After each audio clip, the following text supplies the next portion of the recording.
నమస్తే friends. Jawahar Nagar municipal corporation report card 3వ భాగానికి మీ అందరికీ కూడా స్వాగతం.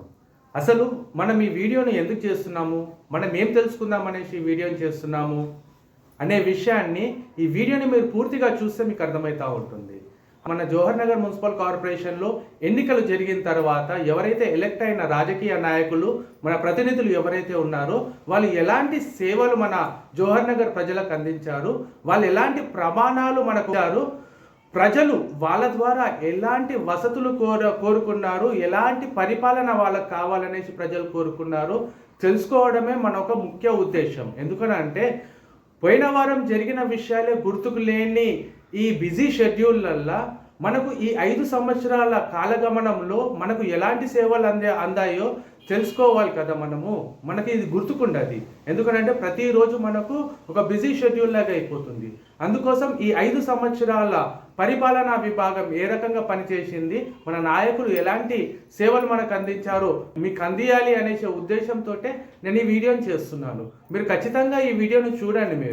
ఇది క్షుణ్ణంగా మీరు పరిశీలిస్తే మన ప్రతినిధులు ఎవరైతే ప్రజాప్రతినిధులు ఉన్నారో వాళ్ళు మనకు ఎలాంటి ప్రామిసెస్ చేశారో వాటిని నెరవేర్చిండ్రా లేదా అనేది మిమ్మల్ని మీరు క్వశ్చన్ చేసుకోవడానికి ఇది ఒక చక్కటి అవకాశం.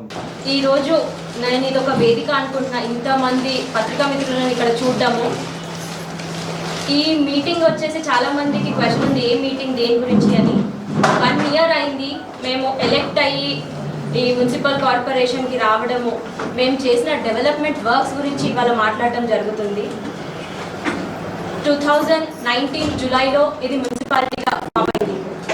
తర్వాత అక్టోబర్ 2019లో మున్సిపల్ కార్పొరేషన్ అయ్యింది. జాన్ 27కి మేము ఎలెక్ట్ అయ్యి మేయర్గా, డెప్యూటీ మేయర్గా, కార్పొరేటర్స్గా అందరం ఇక్కడ మున్సిపల్ కార్పొరేషన్లో ఉన్నాము.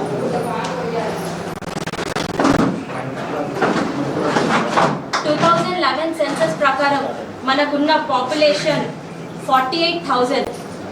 ఇప్పుడు ఈ 2021 ప్రకారం అరౌండ్ 2 lakhs వరకు ఉంది మన జవహర్ నగర్ పాపులేషన్. మనకున్న హౌస్ హోల్డ్స్ వచ్చేసి 34,000 2011 సెన్సస్ ప్రకారం. ఇప్పుడు దాదాపు 80,000 హౌస్ హోల్డ్స్ ఉన్నాయి. నేను 27కి మేయర్గా ఎలెక్ట్ అయ్యాను. ముందుగా నేను చెప్పాల్సింది ఏంటంటే జవహర్ నగర్ మున్సిపల్ కార్పొరేషన్లో మేము ఎలెక్ట్ అయినప్పుడు 3 lakhs మా అకౌంట్లో ఉన్నాయి. జవహర్ నగర్ మున్సిపల్ కార్పొరేషన్ అకౌంట్లో 3 lakhs మాత్రమే ఉన్నాయి. అలాగే 1.5 కోటి అప్పులు ఉన్నాయి, పెండింగ్ బిల్స్ ఉన్నాయి. ఈ 1.5 కోటి అప్పులని తీర్చుకుంటూ మున్సిపల్ కార్పొరేషన్ని ఈ 1 year ఇంకా ఏమేమి డెవలప్మెంట్ వర్క్ చేశామో ఇప్పుడు నేను చెప్పబోతున్నాను. మేము ఎలెక్ట్ అయిన వెంటనే కోవిడ్ రావడం, మాకు అది చాలా ప్రాబ్లం క్రియేట్ అయిపోయింది. కోవిడ్ రావడంతో అందరం ఎలా ఏం చేయాలి అనే థాట్లో ఉన్నాము. అయినా కూడా గవర్నమెంట్ మాకు చాలా సహకరించింది. లైక్ డ్రై రేషన్స్ ఇవ్వడం, మైగ్రెంట్ లేబర్కి మనకు వచ్చింది దాదాపు 3,779 మందికి మైగ్రెంట్ లేబర్కి ఇచ్చాము. అలాగే డోనర్స్ ద్వారా కూడా 4,400 మందికి డ్రై రేషన్స్ ఇవ్వడం జరిగింది. కార్పొరేటర్స్ కూడా వాళ్ళ సొంత నిధులతో దాదాపు 6,300 మందికి బియ్యం పంపిణీ చేయడం జరిగింది. అలాగే రేషన్ కార్డ్ హోల్డర్స్ ద్వారా 13,700 మందికి డ్రై రేషన్ ఇవ్వడం జరిగింది. ఇవే కాకుండా కోవిడ్ టైంలో ఫుడ్ ప్యాకెట్స్ కూడా అన్నదానం చేయడం, అలాంటి ప్రోగ్రామ్స్ ఎన్నో చేశాము. అక్షయ పాత్ర ద్వారా గవర్నమెంట్ మాకు సహకరించి అక్షయ పాత్ర ద్వారా 22,000 మందికి 22,680 మందికి అక్షయ పాత్ర ద్వారా ఫుడ్ అందజేయడం జరిగింది. అలాగే లీడ్ బ్యాంక్ సహకారంతో మన మల్లారెడ్డి సార్ మాట్లాడి లీడ్ బ్యాంక్ ద్వారా దాదాపు 14,600 మందికి ఫుడ్ పెట్టడం జరిగింది. అలాగే కొన్ని ఎన్జిఓస్ ద్వారా 61,000 మందికి ఫుడ్ పంపిణీ చేయడం జరిగింది. ఇలా క్రియా సంఘని, అలాగే బిర్యానీ ద్వారా బియ్యం పంపిణీ కానీ అలాంటి కొన్ని ఎన్జిఓస్ ద్వారా ఎంతో మందికి ఫుడ్ పంపిణీ చేయడం జరిగింది. మెయిన్గా సోలీస్ హాస్పిటల్ ద్వారా కూడా 21,000 మందికి ప్రతి డివిజన్లో ఫుడ్ పంపిణీ చేయడం జరిగింది. ఈ కోవిడ్లో చాలా మంది కార్పొరేటర్స్ వాళ్ళు ఎంతో కష్టపడి ప్రతి ఒక్కరికి ఎక్కడ ప్రాబ్లం రాకుండా జనాలందరినీ హ్యాపీగా చూసుకున్నారు. మనం చూసుకున్నట్లయితే కోవిడ్లో మనమే లాస్ట్, అంటే పేషెంట్ కోవిడ్ పేషెంట్ మన దగ్గర అసలు యాక్చువల్లీ మన దగ్గరనే ఫస్ట్ వస్తుందేమో, ఎందుకంటే పేదవాళ్ళు ఉన్నది ఇక్కడే, వాళ్ళకి శానిటైజ్ చేసుకోవడం అలాంటివి ప్రాబ్లం అవుతాయి, మన దగ్గరనే ఫస్ట్ వస్తుంది అనుకున్నాం. బట్ మన మున్సిపల్ సిబ్బంది, పోలీస్ సిబ్బంది, డాక్టర్ సిబ్బంది అందరు అలర్ట్ ఉండడంతో వాళ్ళందరికీ నేను థ్యాంక్ యూ చెప్తున్నాను. ఎందుకంటే మనమే లాస్ట్ జవహర్ నగర్లో కోవిడ్ పేషెంట్ రావడము, దానికి నేను once again thank you police department, doctors and municipal సిబ్బంది. ఇదే కాకుండా ఈ కోవిడ్ టైమే కాకుండా అలాగే ఎంతో మందికి గవర్నమెంట్ లైక్ ప్రతి ఒక్క డివిజన్లో పోల్స్, బెండ్ అయిన పోల్స్ అలాంటివి ఎన్నో చేస్తామని చెప్పారు. కొన్ని అయ్యాయి, ఇంకొన్ని బెండ్ పోల్స్ కానీ రస్టెడ్ పోల్స్ కానీ అలాంటివన్నీ ఎలక్ట్రిక్ డిపార్ట్మెంట్ చూసుకుంటామన్నారు. సో ఆల్మోస్ట్ ఒక బెంట్ పోల్స్ 210 ఐడెంటిఫై చేశారు. అందులో ఒక half of the amount bent poles చేశారు. ఇంకొన్ని డివిజన్స్లలో అవి చేయలేదు. కొన్ని లైట్స్ ఫిక్స్ చేయడం, ఆల్మోస్ట్ అన్ని డివిజన్స్లలో అయితే ఉన్న పోల్స్ వరకు లైట్స్ ఫిక్స్ చేయడం కానీ వైరింగ్ కానీ ఆల్మోస్ట్ అన్ని జరిగాయి. ఇప్పుడు చూసుకున్నట్లయితే ఇవే కాకుండా డెవలప్మెంట్ వర్క్స్ ఇవన్నీ కోవిడ్ టైంలో చేసినవి, అలాగే కరెంట్ డిపార్ట్మెంట్ వాళ్ళ హెల్ప్ త్రూ చేసినవి. ఇప్పుడు మేము చేసిన డెవలప్మెంట్ వర్క్స్ మన కార్పొరేటర్ సహకారంతో, అలాగే మున్సిపల్ కార్పొరేషన్ సహకారంతో దాదాపు ఒక మున్సిపల్లో జవహర్ నగర్లో ఇప్పటివరకు లేదు. ఫస్ట్ టైం ఒక నర్సరీ వచ్చింది, ఒక 50 లక్షలతోటి ఒక నర్సరీ ఫామ్ అయింది. అలాగే మన పెద్దలు సీఎం కేసీఆర్ గారికి హరితహారం అంటే చాలా ఇష్టం. దానితో మేము హరితహారం ప్రోగ్రామ్ ఒక 50 లక్షలతోటి గ్రీన్ బడ్జెట్ పెట్టుకున్నాము. అలాగే టాయిలెట్స్ మున్సిపల్ కార్పొరేషన్లో కంపల్సరీ మెయిన్గా ఉండాల్సింది టాయిలెట్స్ కాబట్టి ఇప్పటి వరకు ఒక 3 షీ టాయిలెట్స్ కట్టడం జరిగింది. దానికి మేము కేటాయించుకున్న అమౌంట్ 20 లక్షలు. అలాగే మున్సిపల్ కార్పొరేషన్ అన్నప్పుడు మినిమం ఉండాలని గ్రేవ్ యార్డ్స్ ఎన్నో ఎంక్రోచ్ అవుతున్నాయి, దాన్ని కాపాడుకోవాలి, దాన్ని నీట్గా మెయింటైన్ చేసుకోవాలని గ్రేవ్ యార్డ్స్కి కాంపౌండ్ వాల్స్ స్టార్ట్ చేసాం. అది కూడా 30 lakhs తోటి ఇప్పుడు 3 గ్రేవ్ యార్డ్స్కి ఆల్రెడీ కాంపౌండ్ వాల్స్ అయిపోయినాయి. నెక్స్ట్ నందనవనం, మన 510లో నందనవనం అనే పార్క్ జవహర్ నగర్లో ఇప్పటి వరకు ఒక్క పార్క్ కూడా లేదు. This is the first park. Nandanavanam అనే పార్క్ ఒక 10 లక్షల అమౌంట్ తోటి చేయడం జరిగింది. అలాగే ఒక హర్బల్ పార్క్, మనకి మెయిన్గా ఇంపార్టెంట్ ఆయుర్వేదిక్ చెట్లు అలాంటివి అవన్నీ మనకి ఇంపార్టెంట్ కాబట్టి హర్బల్ పార్క్ కూడా ఒకటి చేయడం జరిగింది. జవహర్ నగర్లో ఇప్పటి వరకు మున్సిపల్ కార్పొరేషన్లో గ్రామ పంచాయతీ ఉన్నప్పుడు, తర్వాత మున్సిపాలిటీ అయినప్పుడు మనకంటూ సొంత వెహికల్స్ ఏవీ లేవు. ఫస్ట్ టైం ఇప్పుడు 4 ట్రాక్టర్స్, మీరు చూసినట్లయితే కింద కూడా మీకు అక్కడ కనిపించాయి, 4 ట్రాక్టర్స్ 2 ట్రాలీస్, మొత్తం కలిపి 6 ట్రాక్టర్స్. అలాగే ఒక జేసీబీ తీసుకున్నాము. నెక్స్ట్ ఫాగింగ్ మెషిన్స్ కూడా మన మున్సిపల్లో ఇప్పటి వరకు లేవు. ఈసారి ఇంకా బయట నుంచి ఏవి తీసుకురావద్దు, మనం సొంతంగా వాడుకోవాలని అరౌండ్ ఫాగింగ్ మెషిన్స్ 10 lakhs తోటి ఫాగింగ్ మెషిన్స్ తీసుకున్నాం, 5 ఫాగింగ్ మెషిన్స్. అలాగే 3 గార్బేజ్ కలెక్షన్ ఆటోస్ తీసుకున్నాము.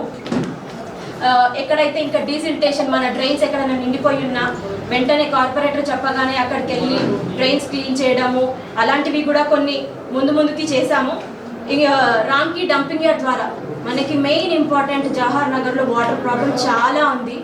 ఈ ఎండాకాలంలో మనం అలాంటి రామ్కి సంస్థ ద్వారా మాట్లాడి ఎండాకాలంలో వాటర్ సమస్య లేకుండా చేశారు. వాటర్ ట్యాంకర్స్ ద్వారా ప్రతి డివిజన్కి వాటర్ సప్లై చేయడం జరిగింది.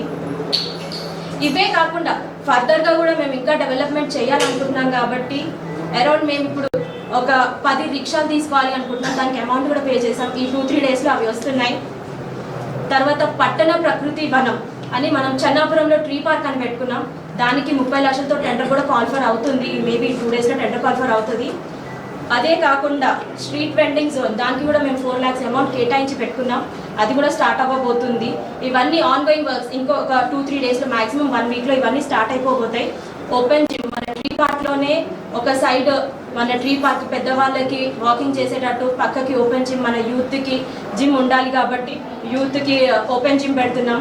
అలాగే ప్రతి డివిజన్లో 5-5 లక్షలతోటి ఒక ఎస్సీ లొకాలిటీలో, మనకి ఎస్సీ ఫండ్ వచ్చింది కాబట్టి ఎస్సీ లొకాలిటీలో వర్క్స్ అవ్వాలి అని ప్రతి డివిజన్లో 5-5 లక్షలు కేటాయించుకున్నాం. దాదాపు 1,40,40,00,000తోటి ఈ వర్క్ స్టార్ట్ చేయబోతున్నాం. అలాగే ఎలక్ట్రికల్ పోల్స్, స్తంభాలకి కూడా మేము 50 లక్షలు పెట్టుకున్నాం. అది కూడా ఇప్పుడు ఆల్మోస్ట్ 2-3 డేస్లో అది కూడా టెండర్ కాల్ఫర్ అయిపోతుంది. మ్యాక్సిమం అది కూడా శాంక్షన్ అయిపోయి ఉన్నాయి. మనకి ఇంకొక 1 వీక్లో పోల్స్ కూడా రాబోతున్నాయి అరౌండ్ 50 lakhs ద్వారా. అండ్ ఇది కూడా ఫెబ్లోపు మన మినిస్టర్ సార్ వెంట ఉండి లెటర్ ప్రపోజ్ చేసి లెటర్ ఇవ్వడం జరిగింది R&B డిపార్ట్మెంట్కి. దాని ద్వారా మనకి మెయిన్ రోడ్ కూడా శాంక్షన్ అయింది. అది కూడా టెండర్ కాల్ఫర్ అయిపోయింది. మనకి ఫెబ్లోపు 8,20,00,000తోటి మనకి మెయిన్ రోడ్ కూడా విత్ సెంట్రల్ లైటింగ్ రాబోతున్నది ఫిబ్రవరి లోపు. అలాగే 2 హెల్త్ సెంటర్స్, ఒకటి బాలాజీ నగర్, ఇంకొకటి అంబేద్కర్ నగర్లో 2 హెల్త్ సెంటర్స్ శాంక్షన్ అయ్యి ఉన్నాయి. మనం ల్యాండ్ చూపించగానే వాళ్ళు రెడీ ఉన్నారు కట్టుకోవడానికి. 50 లక్షలతోటి ఒక్కొక్క హెల్త్ సెంటర్ 25 లక్షలతోటి వాళ్ళు కట్టడానికి రెడీగా ఉన్నారు. మొత్తం ఇదంతా కలిపి 1,20,00,000తోటి ఈ ఆన్గోయింగ్ వర్క్ స్టార్ట్ అవ్వబోతున్నాయి.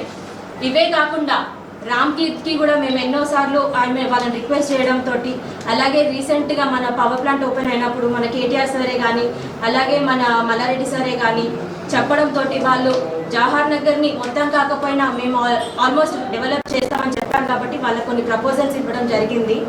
అందులో భాగంగా డంపింగ్ యార్డ్ చుట్టూ ఉన్న అరౌండ్ 2 కిలోమీటర్స్లో మనం ఇవన్నీ చేయబోతున్నాము. మేము పెట్టుకున్న ప్రపోజల్ వచ్చేసి మల్కారం స్కూల్ ఒకటి. అది సిచ్యువేషన్ స్కూల్ చాలా ఘోరంగా ఉంది, ఎప్పుడు కూలిపోతుందో అర్థం కాలేదు. అందుకే స్కూల్ ఒకటి ప్రపోజల్ పెట్టుకున్నాం. అలాగే మల్కారం కొంచెం అది దూరం ఉంటుంది బాలాజీ నగర్కి కాబట్టి, అది ప్రాబ్లం ఉంది కాబట్టి అక్కడ కూడా ఒక హెల్త్ సెంటర్ ప్రపోజ్ చేశాము.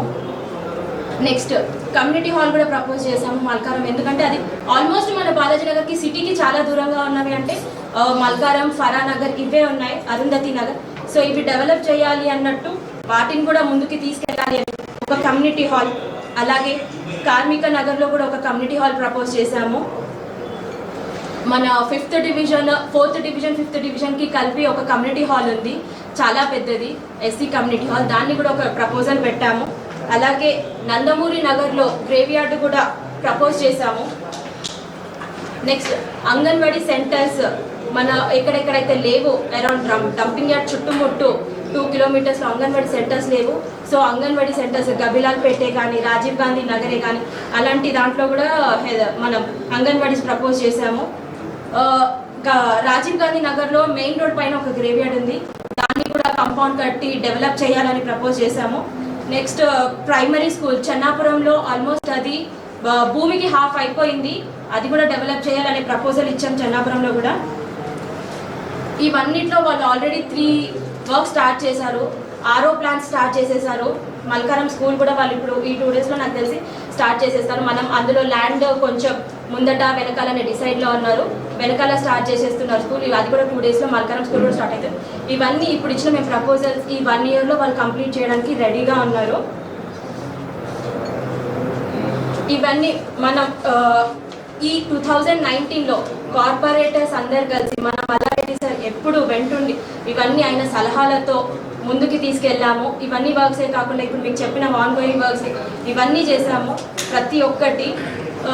అలా ఇవే కాకుండా చాలామంది బెనిఫిషియరీస్కి ఈ టైంలో ఈ 2020 నుంచి 21 లోపు కళ్యాణ లక్ష్మి చెక్కులు కానీ పెన్షన్స్ కానీ ఎన్నో సీఎం రిలీఫ్ ఫండ్స్ కానీ ప్రతి ఒక్క బెనిఫిషియరీస్కి మ్యాక్సిమం అందేటట్టు కార్పొరేటర్స్ వెంటుండి వాళ్ళకి అందజేశారు. ఇవే కాకుండా అయ్యప్ప సేవా సమితి త్రూ అలాగే కొన్ని అంటే నేను యాజ్ అ మేయర్గా కొన్ని చేశాను. అయ్యప్ప సేవా సమితి త్రూ మా 15th డివిజన్లో CCTVs పెట్టడం కానీ, అలాగే ప్రతి వార్డులో బియ్యం పంపిణీ చేయడం దాదాపు ఒక 5,000 మందికి, అలాగే రంజాన్ టైంలో కీర్ కిట్స్ ఇవ్వడమే కానీ అట్లాంటివి ఎన్నో చేసాం. అలాగే ప్రతి ఒక్క కార్పొరేటర్ వాళ్ళ సొంత నిధులతో వాళ్ళ డివిజన్లో CCTVs పెట్టడం జరిగింది. అది ఇప్పుడు యాక్చువల్లీ ఇది చాలా బాధాకరణం, ఎందుకంటే CIకి అలా అవ్వడము. దానికి ఇంకోసారి ఇలాంటివి ఏ ఇన్సిడెంట్లు జరగొద్దు. ప్రతి ఒక్క డివిజన్లో కార్పొరేటర్ వాళ్ళ సొంత దివ్యాంగులకు వీల్ చైర్, చేతి కర్రలను మంత్రి మల్లారెడ్డి చేతుల మీదుగా పంపిణీ చేశారు. జవహర్ నగర్ మున్సిపల్ కార్పొరేషన్ 5వ డివిజన్ కార్పొరేటర్ మురుగేష్ దివ్యాంగులకు 5,000 నగదును పంపిణీ చేశారు. కేసీఆర్ పుట్టినరోజు సందర్భంగా కేక్ కట్ చేశారు. తెలంగాణ రాష్ట్ర విధాత, మా అందరికీ స్ఫూర్తి ప్రదాత కేసీఆర్ గారి పుట్టినరోజు సందర్భంగా ఏదైనా ఒక మంచి సేవా కార్యక్రమం చేయాలనేటువంటి ఆలోచనతో ఇవాళ దివ్యాంగులైనటువంటి మా సోదరులకు కొంతమందికి వీల్ చైర్లు కానీ వాకింగ్ స్టిక్స్ కానీ వేరే ఇలాంటి వాళ్ళకి నిత్యావసర సరుకుల కోసం డబ్బులు కానీ ఇవ్వడం జరిగింది. కేవలం కేసీఆర్ గారు అడుగుజాడల్లో ఇవాళ నడుస్తున్నటువంటి రాష్ట్ర ప్రగతిలో మేము కూడా పాలు పంచుకోవాలన్నటువంటి ఒక చిన్న ఆలోచనతో మా మంత్రి మల్లారెడ్డి గారి ఆశీర్వాదంతో ఇవాళ మేము ఈ దివ్యాంగులకు సేవా కార్యక్రమం నిర్వహిస్తూ ఉన్నాం. భగవంతునితో సమానమైన మన తెలంగాణ గౌరవ పెద్దలు మా సీఎం కేసీఆర్ గారి బర్త్డే సందర్భంగా పెద్ద ఎత్తున మా జవహర్ నగర్ నుంచి మా కార్పొరేటర్ అదే మాదిరిగా మా మహిళా సోదరుమణులు యువ నాయకులు అందరు కలిసి మా దివ్యాంగులకు సోదరులకు వాళ్ళకు వీల్చైర్ కానీ అదే మాదిరిగా స్టిక్స్ కానీ వాకర్ స్టిక్స్ కానీ ఇవన్నీ కూడా మా మురుగేష్ డబ్బులతోటి మా మురుగేష్ కూడా మొదటి సంది కూడా సీఎం కేసీఆర్ గారికి దగ్గర, ఆయన కూడా ఉద్యమకారుడు. ఇప్పుడు మా జవహర్ నగర్లో కార్పొరేటరు. ఆయన ప్రతి సేవ కూడా కేసీఆర్ బర్త్డేలు కానీ కేటీఆర్ బర్త్డేలు కానీ ప్రతి బర్త్డే కూడా పెద్ద ఎత్తున జరిపి దివ్యాంగులకు కానీ పేద ప్రజలకు కానీ వాళ్ళందరికీ కూడా మంచిగా భోజనాలు పెట్టి ఎప్పటికప్పుడు మంచి ప్రోగ్రాంలు చేస్తాడు. వాళ్ళందరికీ కూడా శుభాకాంక్షలు. ఏది ఏమైనా మా సీఎం పెద్దలు కేసీఆర్ గారు గత 7 సంవత్సరాల సంది కూడా తెలంగాణ రాష్ట్రాన్నే భారతదేశంలోనే ఒక చరిత్ర సృష్టించే రాష్ట్రంగా మన తెలంగాణ రాష్ట్రాన్ని అభివృద్ధి చేసిన ఘనత కూడా మన సీఎం కేసీఆర్ గారు. కరెంటు కానీ, నీళ్లు కానీ, తాగునీరు కానీ, సాగునీరు కానీ, పింఛన్లు కానీ ఇవన్నీ కూడా ఎక్కడలేని విధంగా మా సీఎం కేసీఆర్ గారు చేసిండ్రు. మేడ్చల్ జిల్లా జవహర్ నగర్లో మంత్రి కేటీఆర్ పర్యటిస్తున్నారు. ఇప్పుడు లైవ్ చూద్దాం. సాయిమాధవి, ఓఆర్ఆర్ పరిధిలోని ఫేజ్ 2లో భాగంగా ఇప్పటి వరకు మంచినీరు అందని ఏ ప్రాంతాలు అంటే ఓఆర్ఆర్ పరిధి దాటిన తర్వాత కొన్ని గేటెడ్ కమ్యూనిటీలు కావచ్చు, కొన్ని కాలనీల్లో మంచినీటి సౌకర్యం గతంలో లేకుండే. కానీ ఈసారి 1200 కోట్ల రూపాయల వ్యయంతో ఈ ప్రాంతాలన్నింటినీ కూడా ఓఆర్ఆర్ పరిధిలో ఉన్న ప్రాంతాలన్నిటి కూడా మంచినీరు అందించాలనే ఒక బృహత్తర సంకల్పంతో మంత్రి కేటీఆర్ అలాగే సీఎం కేసీఆర్ ఆదేశాలతో ఈ రిజర్వాయర్ పనులు చేపట్టడం జరుగుతుంది. ఇందులో భాగంగానే ఇప్పటికే రాజన్న నియోజకవర్గం కావచ్చు, మహేశ్వరం నియోజకవర్గంలో, కుబులాపూర్ నియోజకవర్గంలో వీటికి సంబంధించిన పనులకు సంబంధించి ప్రారంభోత్సవ కార్యక్రమాలు మంత్రి కేటీఆర్ చేపట్టడం జరిగింది. ఈ రోజు దీనికి సంబంధించి మేడ్చల్ నియోజకవర్గంలోని జవహర్ నగర్ కార్పొరేషన్, బోడుపల్, ఫిర్యాదుగూడ కార్పొరేషన్లలో ఈ ఫేజ్ 2 పనులకు సంబంధించి ఉచిత మంచినీటికి సంబంధించిన పనులకు సంబంధించిన రిజర్వాయర్ల పనులకు శంకుస్థాపన చేయనున్నారు. మొత్తంగా ఈ రోజు ఉదయం 10 గంటల ప్రాంతం నుంచి కూడా 1 గంట ప్రాంతం వరకు రిజర్వాయర్లు, ఎస్ఎన్డిపి పనులు, రోడ్ వైడనింగ్ అలాగే కొన్ని అభివృద్ధి కార్యక్రమాలు ఇప్పటికే చేపట్టడం జరిగింది. వాటికి సంబంధించిన ప్రారంభోత్సవం చేయనున్నారు. మొదటగా జవహర్ నగర్ కార్పొరేషన్ లో ఉదయం 10 గంటల ప్రాంతం నుంచి పర్యటన ప్రారంభమవుతుంది. చిన్నాపురంకి సంబంధించి చిన్నాపురం లేక్ సంబంధించి జవహర్ నగర్ నియోజకవర్గంలోని కార్పొరేషన్ లో చిన్నాపురం చెరువు సుందరీకరణకు సంబంధించి హెచ్ఎండి నిధులతో ఇక్కడ చెరువును సుందరీకరించనున్నారు. అలాగే టీఎఫ్యుఐడిసి నుంచి రోడ్ వైడనింగ్ పనులు కావచ్చు, అలాగే రిజర్వాయర్ పనులకు కూడా అక్కడ శంకుస్థాపన చేయనున్నారు. అటు తర్వాత బోడుపల్ కార్పొరేషన్ లో ఎస్ఎన్డిపి పనులు కావచ్చు, అలాగే రిజర్వాయర్ పనులకు శంకుస్థాపన చేయనున్నారు. ఇప్పటికే బోడుపల్ కార్పొరేషన్ అలాగే ఫిర్యాదుగూడలో నిర్మించిన వైకుంఠ ధామాలు అలాగే మిగతా పనులు ఏదైతే అభివృద్ధి కార్యక్రమాలు ఉన్నాయో వాటికి సంబంధించిన ప్రారంభోత్సవ కార్యక్రమాలు చేపట్టడం జరుగుతుంది. అటు తర్వాత మున్సిపల్ కార్యాలయం దగ్గర ఉన్న అభివృద్ధి కార్యక్రమాలకు సంబంధించి సెట్విన్ సర్వీస్ సెంటర్ కావచ్చు, అలాగే వెజ్ అండ్ నాన్ వెజ్ కు సంబంధించిన ఇంటిగ్రేటెడ్ మార్కెట్ కు సంబంధించిన ఏదైతే శంకుస్థాపన కార్యక్రమాలు ఉన్నాయో అక్కడ వాటి కూడా పూర్తి చేయడం జరుగుతుంది. మొత్తంగా ఈ రోజు మంత్రి కేటీఆర్ నియోజకవర్గం పర్యటించడంతో కొన్ని సంవత్సరాలుగా ఉన్న ఏదైతే కళ మంచినీరు అనే కళ ఏదైతే ఉందో వాటన్ని అన్ని గ్రామాలకు అందుతుందో వారందరూ కూడా సంతోషాన్ని వ్యక్తం చేయడం జరుగుతుంది. అలాగే చాలా పెండింగ్ పనులు అన్నిటి కూడా ఈ రోజు నుంచి కంప్లీట్ అవుతున్న నేపథ్యంలో వాడు కూడా చాలా ఆనందాన్ని వ్యక్తం చేయడం జరుగుతుంది. సో కరోనా ఉన్న నేపథ్యంలో కూడా అందరూ కూడా భౌతిక దూరాన్ని పాటిస్తూ ఈ సమావేశంలో పాల్గొనాలి, ఈ ప్రారంభోత్సవం పాల్గొనాలని కూడా ఇప్పటికే కార్పొరేషన్లకు సంబంధించిన కమిషనర్లు ఆదేశాలు ఇవ్వడం జరిగింది. Saimadhavi. Right Ganesh, thanks for the. ఇంటి కోసం మేడ్చల్ జిల్లా జవహర్ నగర్ లో ఓ దివ్యాంగురాలు చేసిన పోరాటం ఫలించింది. వికలాంగుల కాలనీలో ఆమెకు కేటాయించిన ఇంట్లో అక్రమంగా ఉంటున్న వారిని అధికారులు ఖాళీ చేయించారు. తన ఇల్లు తనకు దక్కడంతో ఆమె సంతోషం వ్యక్తం చేసింది. వికలాంగుల కాలనీ 16వ బ్లాక్ లో ఓ ఇంటిని సుమలత అనే దివ్యాంగురాలకి అధికారులు కేటాయించారు. అయితే కొందరు దళారులు ఆ ఇంటిని వేరే వ్యక్తులకు అమ్మేశారు. దీంతో తన ఇల్లు తనకు ఇప్పించాలంటూ 3 నెలలుగా రాజకీయ నేతల చుట్టూ తిరుగుతోంది సుమలత. చివరకు అధికారులు స్పందించారు. వీఆర్ఓ, రెవెన్యూ ఇన్స్పెక్టర్, పోలీసులు కలిసి ఇల్లు ఖాళీ చేయించి బాధితురాలకి అప్పగించారు. మధ్యలో నాకు పట్ట పేపర్ ఇచ్చినప్పటి నుంచి మధ్యలో ఓనర్ ఇక్కడ ఉన్న వాళ్ళే తీసుకొచ్చి ఇక్కడ పెట్టి వాళ్ళే ఉన్నారు. వాళ్ళని అడిగినాము. అడిగితే ఇక్కడ సార్ వాళ్ళ దగ్గర మేము చేస్తామమ్మా అని చెప్పారు. చేయలేదు. మళ్ళీ తిరిగిన 3 months నుంచి నా స్టాఫ్ తిరుగుడే అవుతుంది. పిల్లలు వేసుకొని ఇద్దరు హ్యాండిక్యాప్. ఈ రోజు మాత్రం ఆయనకి ఎంత బాగాలేక పని పోయింది. నాకు ఓనర్ దీనికి సత్యనారాయణ ఇక్కడ ఆయన తీసుకొచ్చి దానికి ఓనర్ ఉన్నారు. నీకు ఎట్లా వచ్చింది ఆ ఇల్లు అని చెప్పి మమ్మల్ని బెదిరించి మరీ తీసుకొచ్చి ఇక్కడ ఉంచిందని. ఇక్కడ సార్ వాళ్ళ దగ్గరికి అక్కడ ఇక్కడ తిరగడం వల్ల ఈరోజు నాకు. హలో ఎవ్రీవన్, ఇది మన బాలాజీ నగర్ జవహర్ నగర్. ఇది టీవీఎస్ వెనక బ్యాక్ సైడ్ గల్లీ. ఇది ఈ అమ్మ ఇక్కడ హాస్పిటల్కి వచ్చింది జస్ట్ ఒక 1 hour బ్యాక్. 1 hour నుంచి ఎవరు పట్టించుకున్నట్టు ఎవడే లేడు అసలు. ఈమెకు డెలివరీ కూడా అయిపోయింది. బాబు పుట్టిండు, బాబు కూడా చనిపోయిండు. ఇక్కడ నుంచి జస్ట్ మేడ్చల్ జిల్లా జవహర్ నగర్ మున్సిపల్ కార్పొరేషన్ పరిధిలోని ప్రాథమిక ఆరోగ్య కేంద్రం ముందు నిన్న జరిగిన ఘటనను నిరసిస్తూ బీజేపీ ఆధ్వర్యంలో ర్యాలీ నిర్వహించి నిరసన వ్యక్తం చేశారు. గర్భిణీ స్త్రీని వైద్యులు పట్టించుకోకపోవడం వల్లనే శిశువు మరణించి మహిళ పరిస్థితి విషమంగా ఉందని వారు తెలిపారు. మహిళలను పట్టించుకునే వైద్యులపై కఠిన చర్యలు తీసుకోవాలని డిమాండ్ చేశారు. ఈ విషయానికి సంబంధించి జిల్లా వైద్యాధికారి డిప్యూటీ డిఎంహెచ్ఓ ఎన్ నారాయణరావు హాస్పిటల్ని తనిఖీ చేసి మహిళకు వైద్యం అందించిన వైద్య అధికారులపైన చర్యలు తీసుకుంటామని తెలిపారు.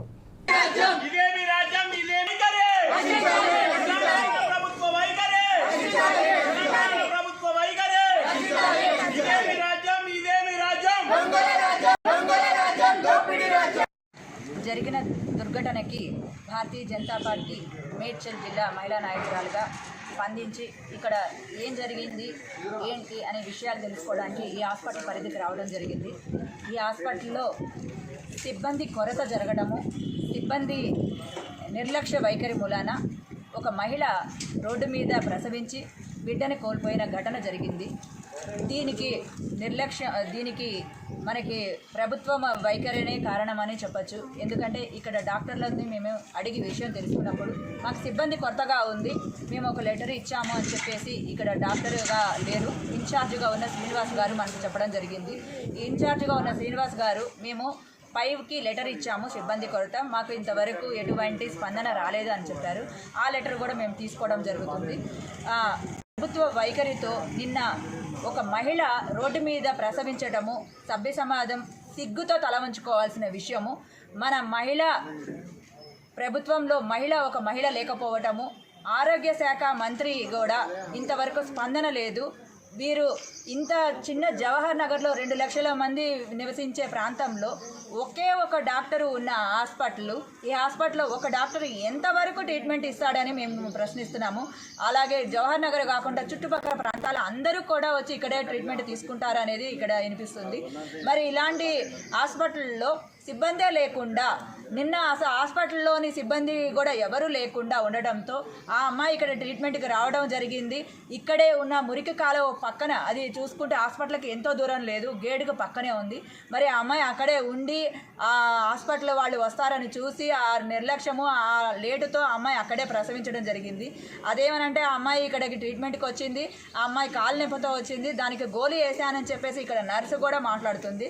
హాస్పిటల్కి కాలికి దెబ్బ తగిలితే మరి కాలికి ఎటువంటి ఫస్ట్ ఎయిడ్ చేయకుండా గోళీ వేసి పంపించడము, అక్కడే ఇంకో గంటలో డెలివరీ అయి ఉన్నప్పుడు హాస్పిటల్లో సిబ్బంది ఉంటే ఆ అమ్మాయిని తీసుకొచ్చి ఫస్ట్ ఎయిడ్గా తగ్గ రీతిలో చికిత్స చేయకపోవటము, ఇదంతా చూస్తుంటే ఇక్కడ అన్నీ ఈ హాస్పిటల్లో పైన పటారం లోన లొటారము అనే సామెత మనకి నిరూపిస్తుంది. దీన్ని మేము ఇప్పుడు గాంధీ హాస్పిటల్కి వెళ్ళి ఆ అమ్మాయి ఎలా ఉంది ఏంటి అని తెలుసుకొని ఆ అమ్మాయి ద్వారా కొంచెం మేము ఏం జరిగింది అనేది తెలుసుకొని తగ్గ రీతిగా మేము ముందుకు వెళ్తామని ఇది చెప్పడం జరుగుతుంది.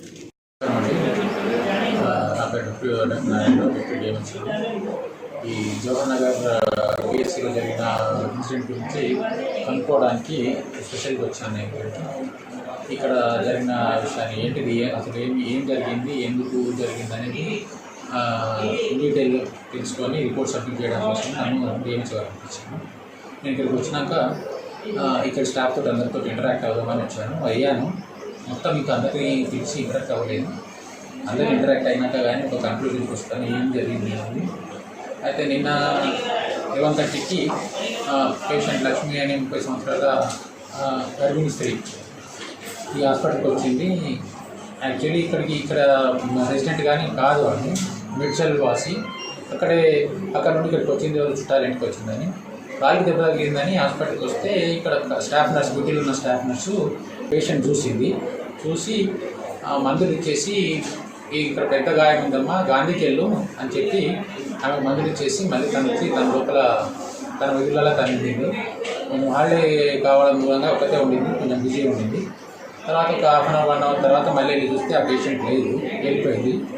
ఈమె అన్ని పనులన్నీ కంప్లీట్ చేసేసుకొని లంచ్ చేద్దామని ఇంటికి వెళ్ళింది. వెళ్ళాక ఆమె అక్కడ బయట ఇక్కడ నుండి ఒక 500 మీటర్స్ దూరం వెళ్ళి చెట్టు కింద డెలివరీ అయిందంట. సో ఆ పేషెంట్ డెలివరీ అయిన విషయం మళ్ళీ ఎవరో చెప్తే కానీ తెలియలేదు.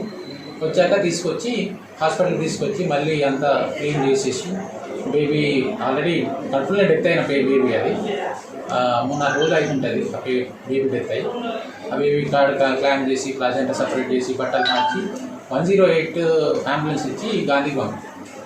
ఇప్పుడు తల్లి మాత్రం బాగానే ఉంది, గాంధీలో ఏం ఇష్యూ అయితే.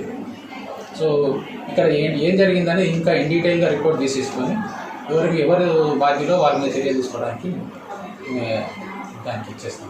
మామూలుగా ఒక ఫార్మసిస్ట్, ఒక స్టాఫ్ నర్స్, ఒక సపోర్టింగ్ స్టాఫ్, డాక్టర్ గారు కాల్ డ్యూటీలో ఉంటారు, అవసరమైతే వస్తారు. నిన్న ఏంటంటే ఆయన లీవ్లో ఉన్నారు కాబట్టి లీవ్ అంటే పబ్లిక్ హాలిడే అవైల్ చేసుకున్నారు.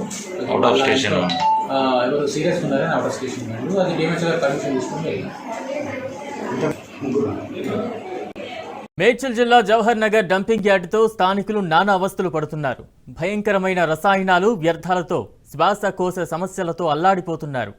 నిత్యం దుర్వాసనతో 5,000 మంది ప్రజలు ఇబ్బందులు పడుతున్నారు. రసాయనాలతో భూగర్భ జలాలు కలుషితమై తాగే నీళ్లు రంగు మారుతున్నాయంటున్నారు. జవహర్ నగర్ వాసుల అవస్థలపై మరింత సమాచారం మా ప్రతినిధి రంజిత్ అందిస్తారు. మంత్రి మల్లారెడ్డి ఇలాకాలో నేనున్నది జవహర్ నగర్ డంపింగ్ యార్డ్. ఇది ఈ డంపింగ్ యార్డ్ నుండి వస్తున్న దుర్వాసనకు సంబంధించిన వాటర్ అవి మీరు కళ్ళతో నేరుగా చూడండి. దానికి సంబంధించి మీరు నా లెఫ్ట్లో కూడా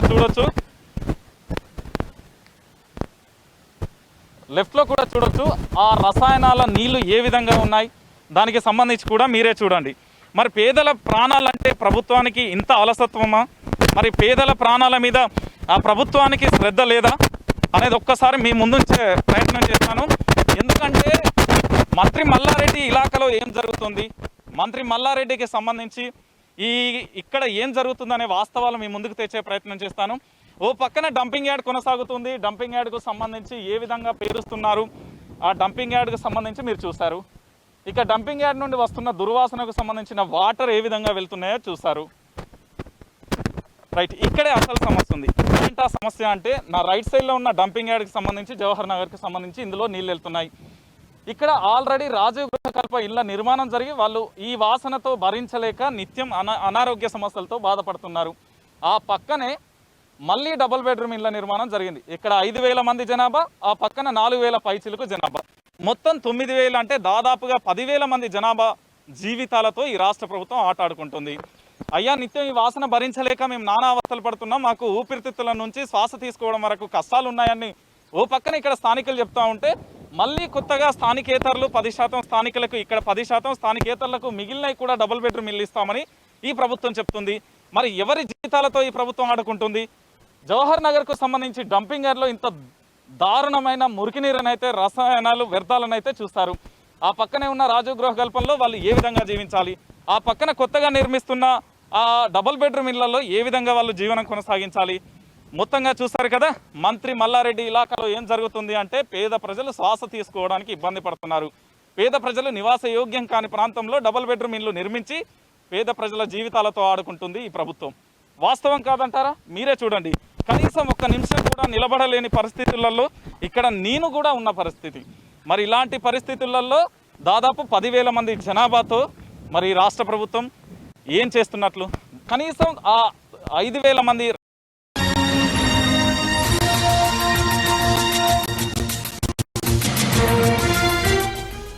మేడ్చల్ జిల్లా జవహర్ నగర్ మున్సిపల్ కార్యాలయంలో ఏసీబీ అధికారులు దాడులు చేశారు. లంచం తీసుకుంటున్న municipal deputy executive executive engineer Krishna Nayak ను రెడ్ హ్యాండెడ్ గా పట్టుకున్నారు. జవహర్ నగర్ లో పార్కులు, శ్మశానాల బిల్లులు మంజూరు చేసేందుకు కాంట్రాక్టర్ ను లంచం డిమాండ్ చేశారు మున్సిపల్ డీఈఈ. 30 లక్షల బిల్లును మంజూరు చేసేందుకు 96,000 రూపాయలు ఇవ్వాలని కోరాడు. ముందుగా 20,000 చెల్లించిన కాంట్రాక్టర్ ఇవాళ మరో 70,000 రూపాయలను డీఈఈ అసిస్టెంట్ భరత్ కి ఇస్తుండగా ఏసీబీ అధికారులు పట్టుకున్నారు.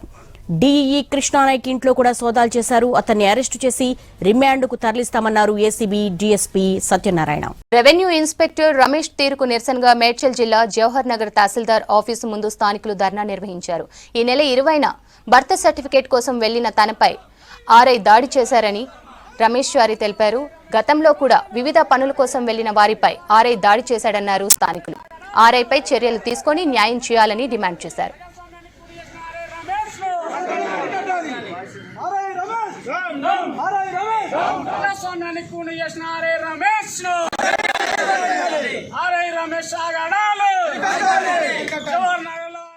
అన్నంత మాత్రం ఆ విండో నుంచి వచ్చి కొట్టాను.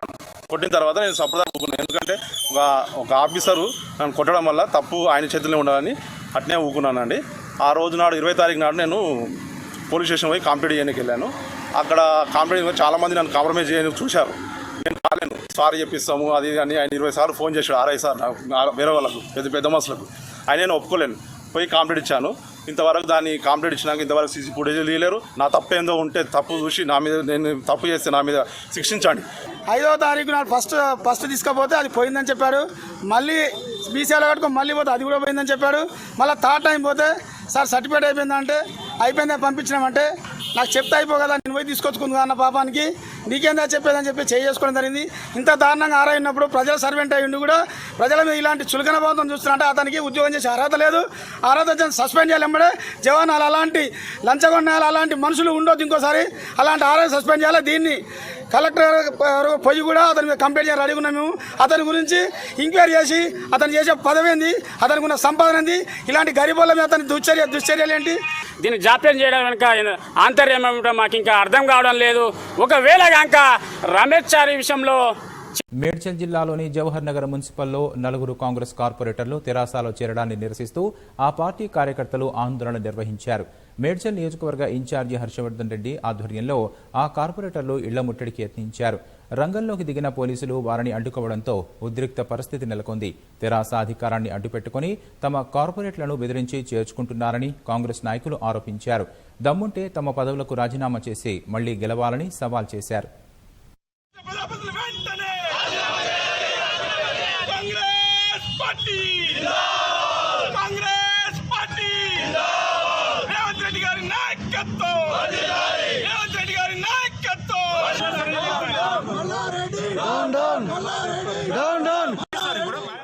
హైదరాబాద్ శివారు జవహర్ నగర్ లోని అంబేద్కర్ నగర్ లో మంత్రులు మల్లారెడ్డి, శ్రీనివాస్ గౌడ్ పర్యటనలో ఉద్రిక్తత నెలకొంది. సర్వాయి పాపన్న విగ్రహాన్ని ఆవిష్కరించి సభలో మాట్లాడుతుండగా కొందరు మహిళలు నిరసనకు దిగారు. జవహర్ నగర్ లో అభివృద్ధి పనులు జరగడం లేదని నినాదాలు చేశారు. తక్షణమే రోడ్లు, డ్రైనేజ్ పనులు చేపట్టాలని డిమాండ్ చేశారు. రంగంలోకి దిగిన పోలీసులు వారిని శాంతింపజేశారు.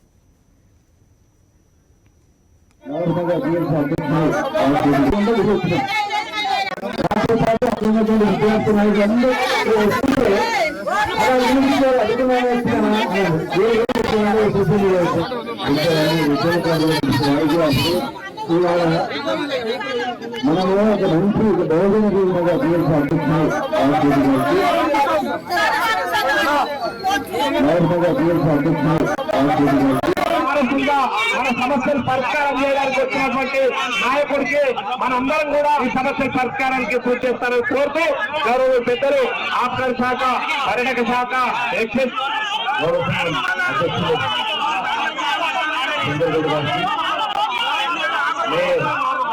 ఇక జవహర్ నగర్ వెళ్దాం. అక్కడ మనకు నాగరాజు సిద్ధంగా ఉన్నారు. అండ్ నాగరాజు చెప్పండి, హైదరాబాద్ లో చినుకు పడితే చిత్తడవుతున్నటువంటి పరిస్థితులు కనిపిస్తున్నాయి. మరి ఇప్పుడు చూస్తున్నట్లయితే భారీ నుంచి అతి భారీ వర్షం కురుస్తున్నటువంటి పరిస్థితి. ఇవాళ కూడా వర్ష సూచన ఉంది. అండ్ జవహర్ నగర్ విషయానికి వచ్చినట్లయితే ప్రతిసారి వర్షం పడ్డప్పుడు చెరువులను తలపిస్తున్న పరిస్థితి కొన్ని ఏరియాస్ జవహర్ నగర్ లో మనకు కనిపిస్తాయి. అండ్ రైట్ నౌ ఎట్లా ఉంది సిచ్యువేషన్? నిన్న ఉదయం నుంచి హైదరాబాద్ లో భారీ నుంచి అతి భారీ వర్షాలు కురవడంతో చాలా కాలనీలు, లోతట్టు ప్రాంతాలు కూడా ఇంకా నీళ్లలోనే ఉన్న పరిస్థితి ఉంది. ఈ రోజు కూడా భారీ వర్షం కురిసే అవకాశం ఉండడంతో ఇటు ఇక్కడ ఉన్న స్థానికులు కూడా తీవ్ర భయాందోళన వ్యక్తం చేస్తున్నారు. నిన్న ఒకసారి మనం కూడా విజువల్స్లో చూడొచ్చు, ఆ కాలనీకి సంబంధించిన వెనకాల దాదాపు 100కు పైగా ఇల్లున్నాయి. అవి పూర్తిగా ఇంకా నీళ్ళలోనే మునిగిపోయిన పరిస్థితి. కాలనీవాసులు చిన్నపాటి వర్షానికే ఇబ్బంది పడుతుంటారు. నిన్న ఉదయం నుంచి భారీగా వర్షం కురిసింది. దాంతో ఇళ్లలో ఉన్న సరుకులు కూడా మునిగిపోయిన పరిస్థితి ఉంది. ఇక్కడ కొంతమంది మహిళలు ఉన్నారు, ఆ ఇళ్ళకు సంబంధించిన వారు. ఎట్లా ఉంది అది? ఎందుకు వాటర్ పైనుంచి ఎక్కడి నుంచి వస్తున్నాయి? ఇది పైనుంచి డెంటల్ కాలేజ్ నుంచి వస్తున్నాయండి. ఇవి వర్షం పడ్డ నీళ్ళు అంటే మేము ఏదో ఉండొచ్చు, కానీ అవి పైనుంచి కాలనీల నుంచి మొత్తం కలిపి మోరిని వేసి ఇటు పంపిస్తున్నారు మా కాలనీల. ఇది కేసీఆర్ నగర్ కాలనీ అండి, పేరుకే కేసీఆర్ నగర్ కాలనీ. మాకు కాలనీ అనాలో చెరువు అనాలో ఏం అర్థం కావట్లేదు. మేము చెరువులో బతుకుతున్నామో కాలనీలో బతుకుతున్నామో మాకు అర్థం కావట్లేదు. చూడండి ఎంత ఉందో, ఎంత దారుణంగా ఉందో మా పరిస్థితి. ఇళ్లలోకి నీళ్ళు వచ్చి ఇంట్లో సామాన్ అంతా తడిచిపోయి మాకు చాలా అవస్థలు అవుతుండండి. ప్రతి సంవత్సరం ఇదే బాధ, మాకు ఒక్క సంవత్సరం అని కాదు, ప్రతి సంవత్సరం ఇదే బాధ. మేము చెప్తున్నాము, అధికారులు చెప్తుంటే వస్తున్నారు, టెంపరీగా చూస్తున్నారు, వెళ్తున్నారు, కానీ మాకు ఏమి ప్రతిసారి ఇదే పరిస్థితి అవుతుంది. శాశ్వత పరిష్కారం కావట్లేదు. పైన చేసి వెళ్తున్నారండి. మాకు ఇబ్బంది అయితే చూడండి ఎంత లోతుగా ఉందో. నీళ్లు చెరువు లెక్క ఉంది, మొత్తం ఇళ్లకి నీళ్ళు వచ్చి ప్రాణాలు అరిచేతులు పెట్టుకొని బతుకుతున్నాము. పిల్లలకి జ్వరాలు వచ్చినాయండి. ఇవి డ్రైనేజ్ నీళ్ళు కూడా కలిసి వస్తున్నాయి, మురుగు నీళ్లు వాసన. పిల్లలకి టైఫాయిడ్ జ్వరం నెల రోజుల నుంచి మేము ఇంట్లో అందరం పడుకొనే ఉన్నాము. ఎవరికి ఇది అందరం హాస్పిటల్, ప్రతిరోజు హాస్పిటల్కి వెళ్తున్నాము. ప్రతి వర్షాకాలం వచ్చిందంటే ఇదే పరిస్థితి మా పరిస్థితి. స్థానికులు కూడా ఎన్నిసార్లు చెప్పినా కూడా ఎవరు పట్టించుకోవట్లేదు. మేము కమిషనర్ ఆఫీస్కి కూడా లెటర్ ఇవ్వడం సరిపోయింది, మేయర్ గారికి కూడా ఇచ్చినాము, అందరికి ఇచ్చినాము, కానీ ఎవరు వచ్చి చూసడం వెళ్ళడం వరకే, కానీ మాకు ఏ సమస్య పరిష్కారం అస్సలు అవ్వట్లేదు. చూడండి ఎంత దారుణంగా ఉందో మా పరిస్థితి. మీరు చెప్పండి, ఇక్కడ గతంలో కూడా డ్రైనేజ్ల నిర్మాణం కూడా లేదు, రోడ్లు కూడా లేవని కూడా చెప్తున్నారు. అంటే వచ్చిన నీళ్లు ఎక్కడికి ఎటు నుంచి ఎటు వెళ్తాయి? ఇప్పటికీ 15 సంవత్సరాల నుండి మేము ఇక్కడనే ఉంటున్నాం. ఈ 2-3 సంవత్సరాల నుండి ఇదే రకంగా జరుగుతుంది.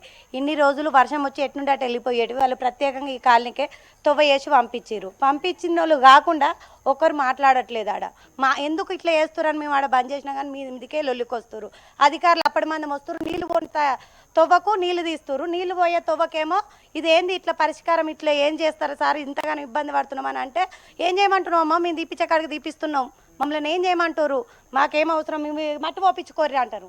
మేము మట్టి పోపించుకున్నా కానీ దీనికి పరిష్కారం లేదు. మట్టి పోపించినా కానీ కాలువలు వచ్చి జేసీపీలు పెట్టి తీస్తారు, ఆ నీళ్ళు కూడా పోవట్లేదు. చిన్నపిల్లలకు జ్వరాలు, స్కూల్కి పోవాలంటే ఇబ్బంది, ఇంట్లో సామాన్ తెచ్చుకోవాలన్న ఇబ్బంది, పనికి పోవాలన్న ఇబ్బంది. వాళ్ళకి జ్వరాలు వస్తే మేము పనికి పోంది ఎట్టుండి మాకు ఇంట్లో పిల్లలకి వెళ్తాయి. ఇప్పుడే లేని రోగాలు వస్తున్నాయి, దోమలు, వానకు పాములు, ఆ కప్పలు ఇంట్లోకి వస్తున్నాయి. తాగనికి కూడా నీళ్ళకి ఇబ్బంది. రోడ్డు దాడదామంటే మా బాబు కింద పడ్డాడు ఈ నీళ్ళనే. భయంకరంగా ఉంది ఇక్కడ. ఈ కాలనీని పట్టించుకున్న మానవ లేడు. మీరు చెప్పండి, చిన్న పిల్లలు ఉన్నారు, ఇళ్ళ నుంచి బయటకు కూడా రాని పరిస్థితి. ఉదయం నుంచే బయటికి రాలేకపోతున్నాం, రాత్రులు బయటకు వెళ్లాల్సి ఉంటుంది. ఎట్లా మీరు అధికారులను కూడా అడగడం జరిగింది, వాళ్ళు ఏమన్నారు మీకు? వాళ్ళు ఏమనలేదు. అధికారులు కూడా మమ్మల్ని కూడా పట్టించుకుంటలేరు. అధికారులకు కేసీఆర్ నగర్ నుంచి మేము ఇక్కడ మాట్లాడినందుకు మీకు అందరికీ నమస్కారం. ఎందుకంటే మాకు అన్ని ఇదాలా చేయాలి. నాకు చిన్న పిల్లలు ఉన్నారు, నీళ్ళల్లో మునుగుతాను, చచ్చిపోతాను, తినతీకి బియ్యం లేవు, ఏం లేవు మాకు. నాకు భర్త లేడు, నా పిల్లలు చిన్న పిల్లలు, మనవరాన్లు. ఈ నీళ్ళల్లో ఎట్లా బతకాలి మేము, ఎట్లా నడవాలి, ఏం తినాలి చెప్పన్నా కేసీఆర్ అన్న చెప్పు. మేము ఎట్లా బతకాలి, ఎట్లా తినాలి, మాకు రోడ్ ఏది, మాకు తవ్వేది, మేము ట్యాక్స్ కట్టుకుంటాను, కరెంట్ బిల్ కట్టుకుంటాను, నల్లది కట్టుకుంటాను. నల్లలు కూడా కలెక్షన్ ఇచ్చిండ్రు, అవి కూడా కలెక్షన్ ఇవ్వలే మాకు. మరి మేము ఎట్లా బతకాలి అన్న? మీరు చెప్పండి, ఇది ఎన్ని సంవత్సరాల నుంచి ఇలాంటి ప్రాబ్లం ఎదుర్కొంటారు? వర్షాకాలం వచ్చినప్పుడు, భారీ వర్షాలు కురిసినప్పుడు ఇలాంటిదా? చాలా వెనకాల కూడా చాలా ఇల్లు కూడా మునిగిపోయిన పరిస్థితి ఉంది. ఏం చెప్తారు మీరు? ఇది గ్రామ పంచాయతీ. గతంలో ఈ జవహర్నగర్ గ్రామ పంచాయతీ ఉన్నప్పుడు కూడా ఈ సమస్య ఉన్నది. అప్పటి నుంచి కూడా మేము సర్పంచ్కి కానీ ఉప సర్పంచ్కి కానీ అప్పుడున్నటువంటి కార్యదర్శి దృష్టికి కూడా తీసుకెళ్ళాము. వాళ్ళు వచ్చి పరిశీలించిన దాఖలాలు ఉన్నాయి. ఇప్పుడున్నటువంటి డిప్యూటీ మేయర్ రెడ్డిశెట్టి శ్రీనివాస అప్పుడు ఉప సర్పంచ్గా ఉండే, వాళ్ళు కూడా చూసినారు. ఇది మున్సిపల్ కార్పొరేషన్ అయిపోయిన తర్వాత రఘు అని ఆయన కమిషనర్గా వచ్చిండు, ఆయన కూడా వచ్చి పరిశీలించిండు 3 ఏళ్ల క్రితము. దాని తర్వాత పోయిన సంవత్సరం కూడా కమిషనర్ గారు కూడా ఇక్కడ వచ్చి చూడడం జరిగింది. అప్పుడు కూడా మేము చెప్పినాము, ఇక్కడ కాలనీ వాసులు అందరం వెళ్ళి వినతి పత్రం కూడా ఇచ్చినాము, మేయర్కి ఇచ్చినాము, స్థానిక కార్పొరేటర్ గారికి ఇచ్చినాము, డి గారి దృష్టికి తీసుకెళ్ళాము. అయినప్పుడు కూడా వాళ్ళు మేము ఒక 1-2 నెలల్లో చేస్తామన్నారు. మళ్ళీ సంవత్సరం వచ్చింది. ఈ సంవత్సరం కూడా ఇక్కడ వర్షం వస్తే ప్రాబ్లం వస్తుందని చెప్పేసి 2 నెలల క్రితం డి గారికి తీసుకొచ్చి ఇక్కడ మేము ప్రత్యక్షంగా ఇక్కడ ఒక సుక్క నీళ్లు లేనప్పుడు కూడా మేము డి గారికి చూపించడం జరిగింది. ఈరోజు అదనపు కమిషనర్గా ఉన్నటువంటి వాణి మేడం గారికి కూడా మేము చెప్పడం జరిగింది. జరిగింది, మేయర్ గారికి చెప్పడం జరిగింది, కార్పొరేటర్ చెప్పడం జరిగింది, డిప్యూటీ మేయర్ చెప్పడం జరిగింది, కానీ వాళ్ళకు దున్నపోతు మీద వాన పడ్డట్టే ఉన్నది, కనీసం చలనం లేదు. ఇక్కడ ఈ నీళ్ళల్లో మురుగునీరు కలిసింది, పైనుంచి మురుగునీరు కలిసింది. పిల్లలకు టైఫాయిడ్, డెంగ్యూ లాంటి జ్వరాలతో ఇక్కడ కాలనీ వాసులంతా ఇబ్బంది పడుతున్నారు. ఇబ్బంది పడ్డప్పటికి కూడా ఇక్కడ ఇంతవరకు ఎవరు వచ్చి చూసిన పరిస్థితి లేదు. మేయర్ కానీ, కమిషనర్ కానీ, డిప్యూటీ మేయర్ కానీ ఇక్కడికి ఇంతవరకు రాలేదు. ఈ కేసీఆర్ నగర్ పేరుకే కేసీఆర్ నగర్ కానీ కనీసం ముఖ్యమంత్రి గారి పేరని అట్లా కూడా కనీసం గౌరవిస్తలేరు ఇక్కడ ప్రజాప్రతినిధులు.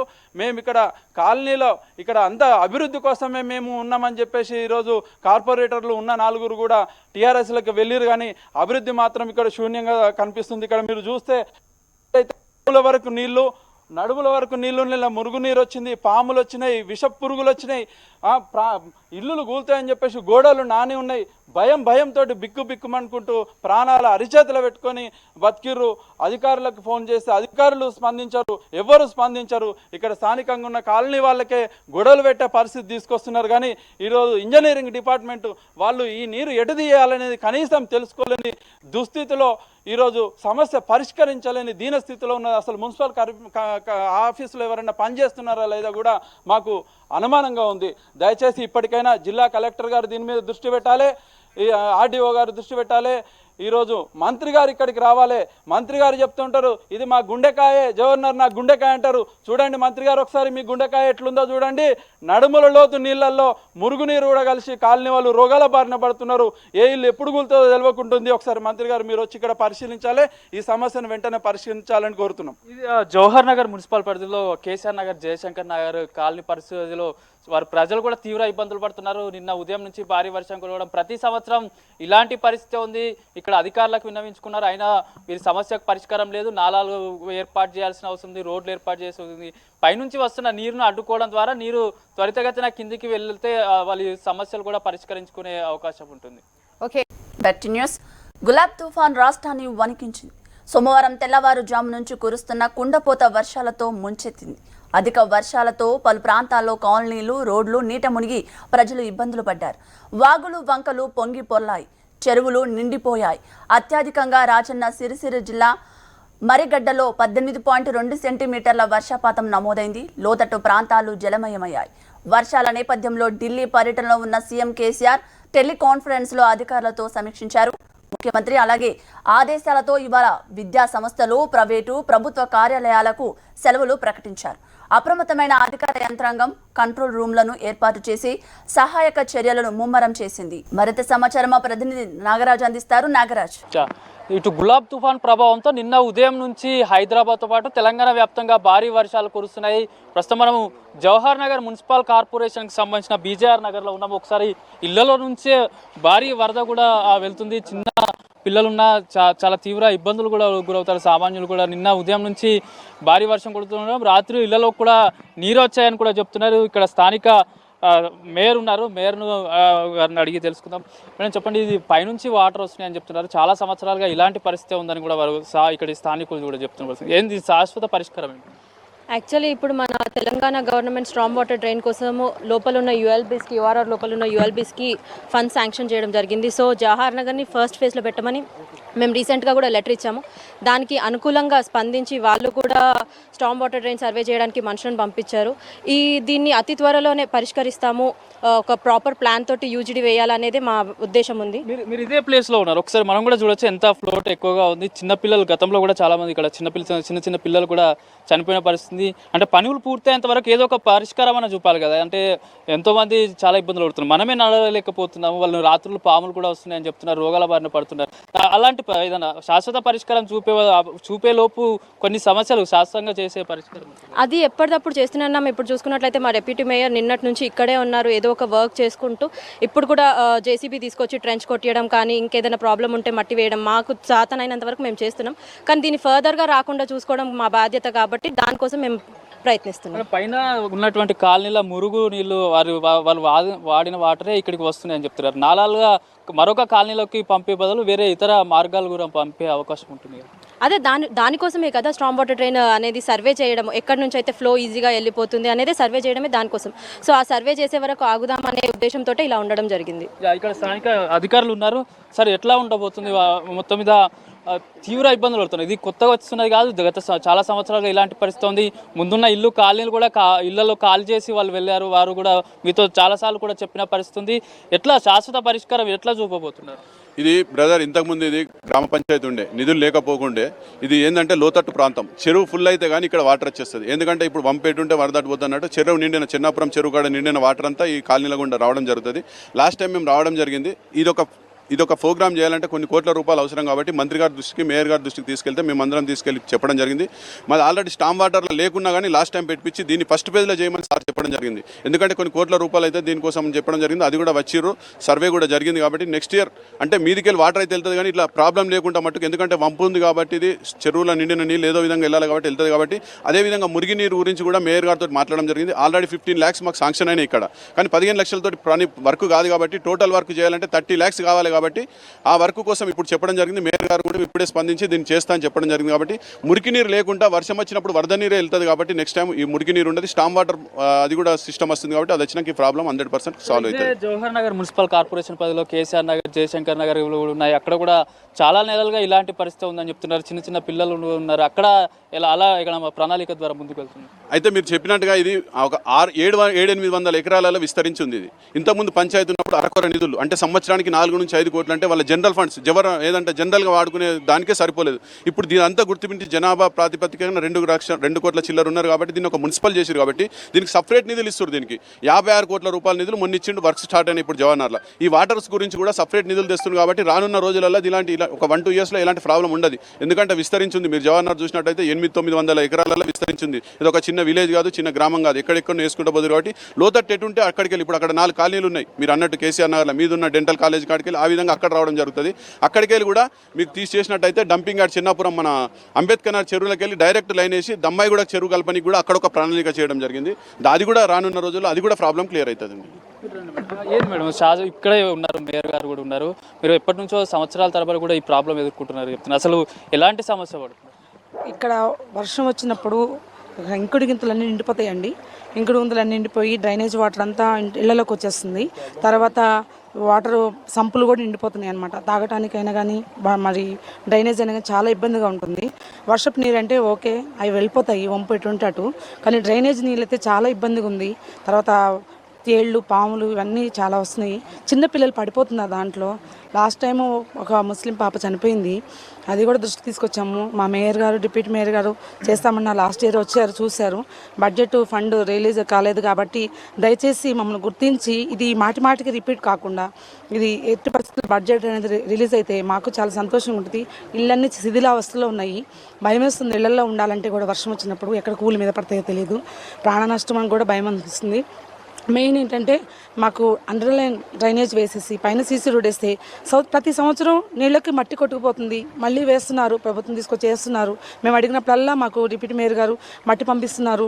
ఏది కావాలంటే అది అవసరాలు, నీడ్, ఫుడ్, అకామిడేషన్ అన్ని, స్కూల్స్ అన్నీ ఇస్తున్నారండి, కాదంటలేదు. మాకు ప్రభుత్వం చేస్తుంది. కానీ దీనికి శాశ్వత పరిష్కారం చేయండి. మళ్ళీ మాటికి రిపీట్ కాకుండా దీనికి ఎట్టి పరిస్థితులైనా శాశ్వత పరిష్కారం చేయమని గవర్నమెంట్ నేను అడుగుతున్నానండి. ఇది జవహర్ నగర్ మున్సిపల్ కార్పొరేషన్ పరిధిలో ఉన్నటువంటి బీజేఆర్ నగర్. మనం కూడా ఒకసారి విజువల్స్లో చూడొచ్చు. ఎంత పైనుంచి ఒక వరద మాదిరిగా భారీగా వరద వస్తుంది. ఇటు కాలనీ వాసులు కూడా తీవ్ర ఇబ్బందులు ఎదుర్కొంటున్నారు. రాత్రి అయిందంటే చాలా ఇళ్లలో నుంచి కూడా బయటకు రాదు, పాములు ఎక్కువగా ఉంటుంటాయి. ముందున్న కాలనీలో ఉన్నటువంటి ఇల్లు కూడా పూర్తిగా కాల్ చేసి వారు బయట.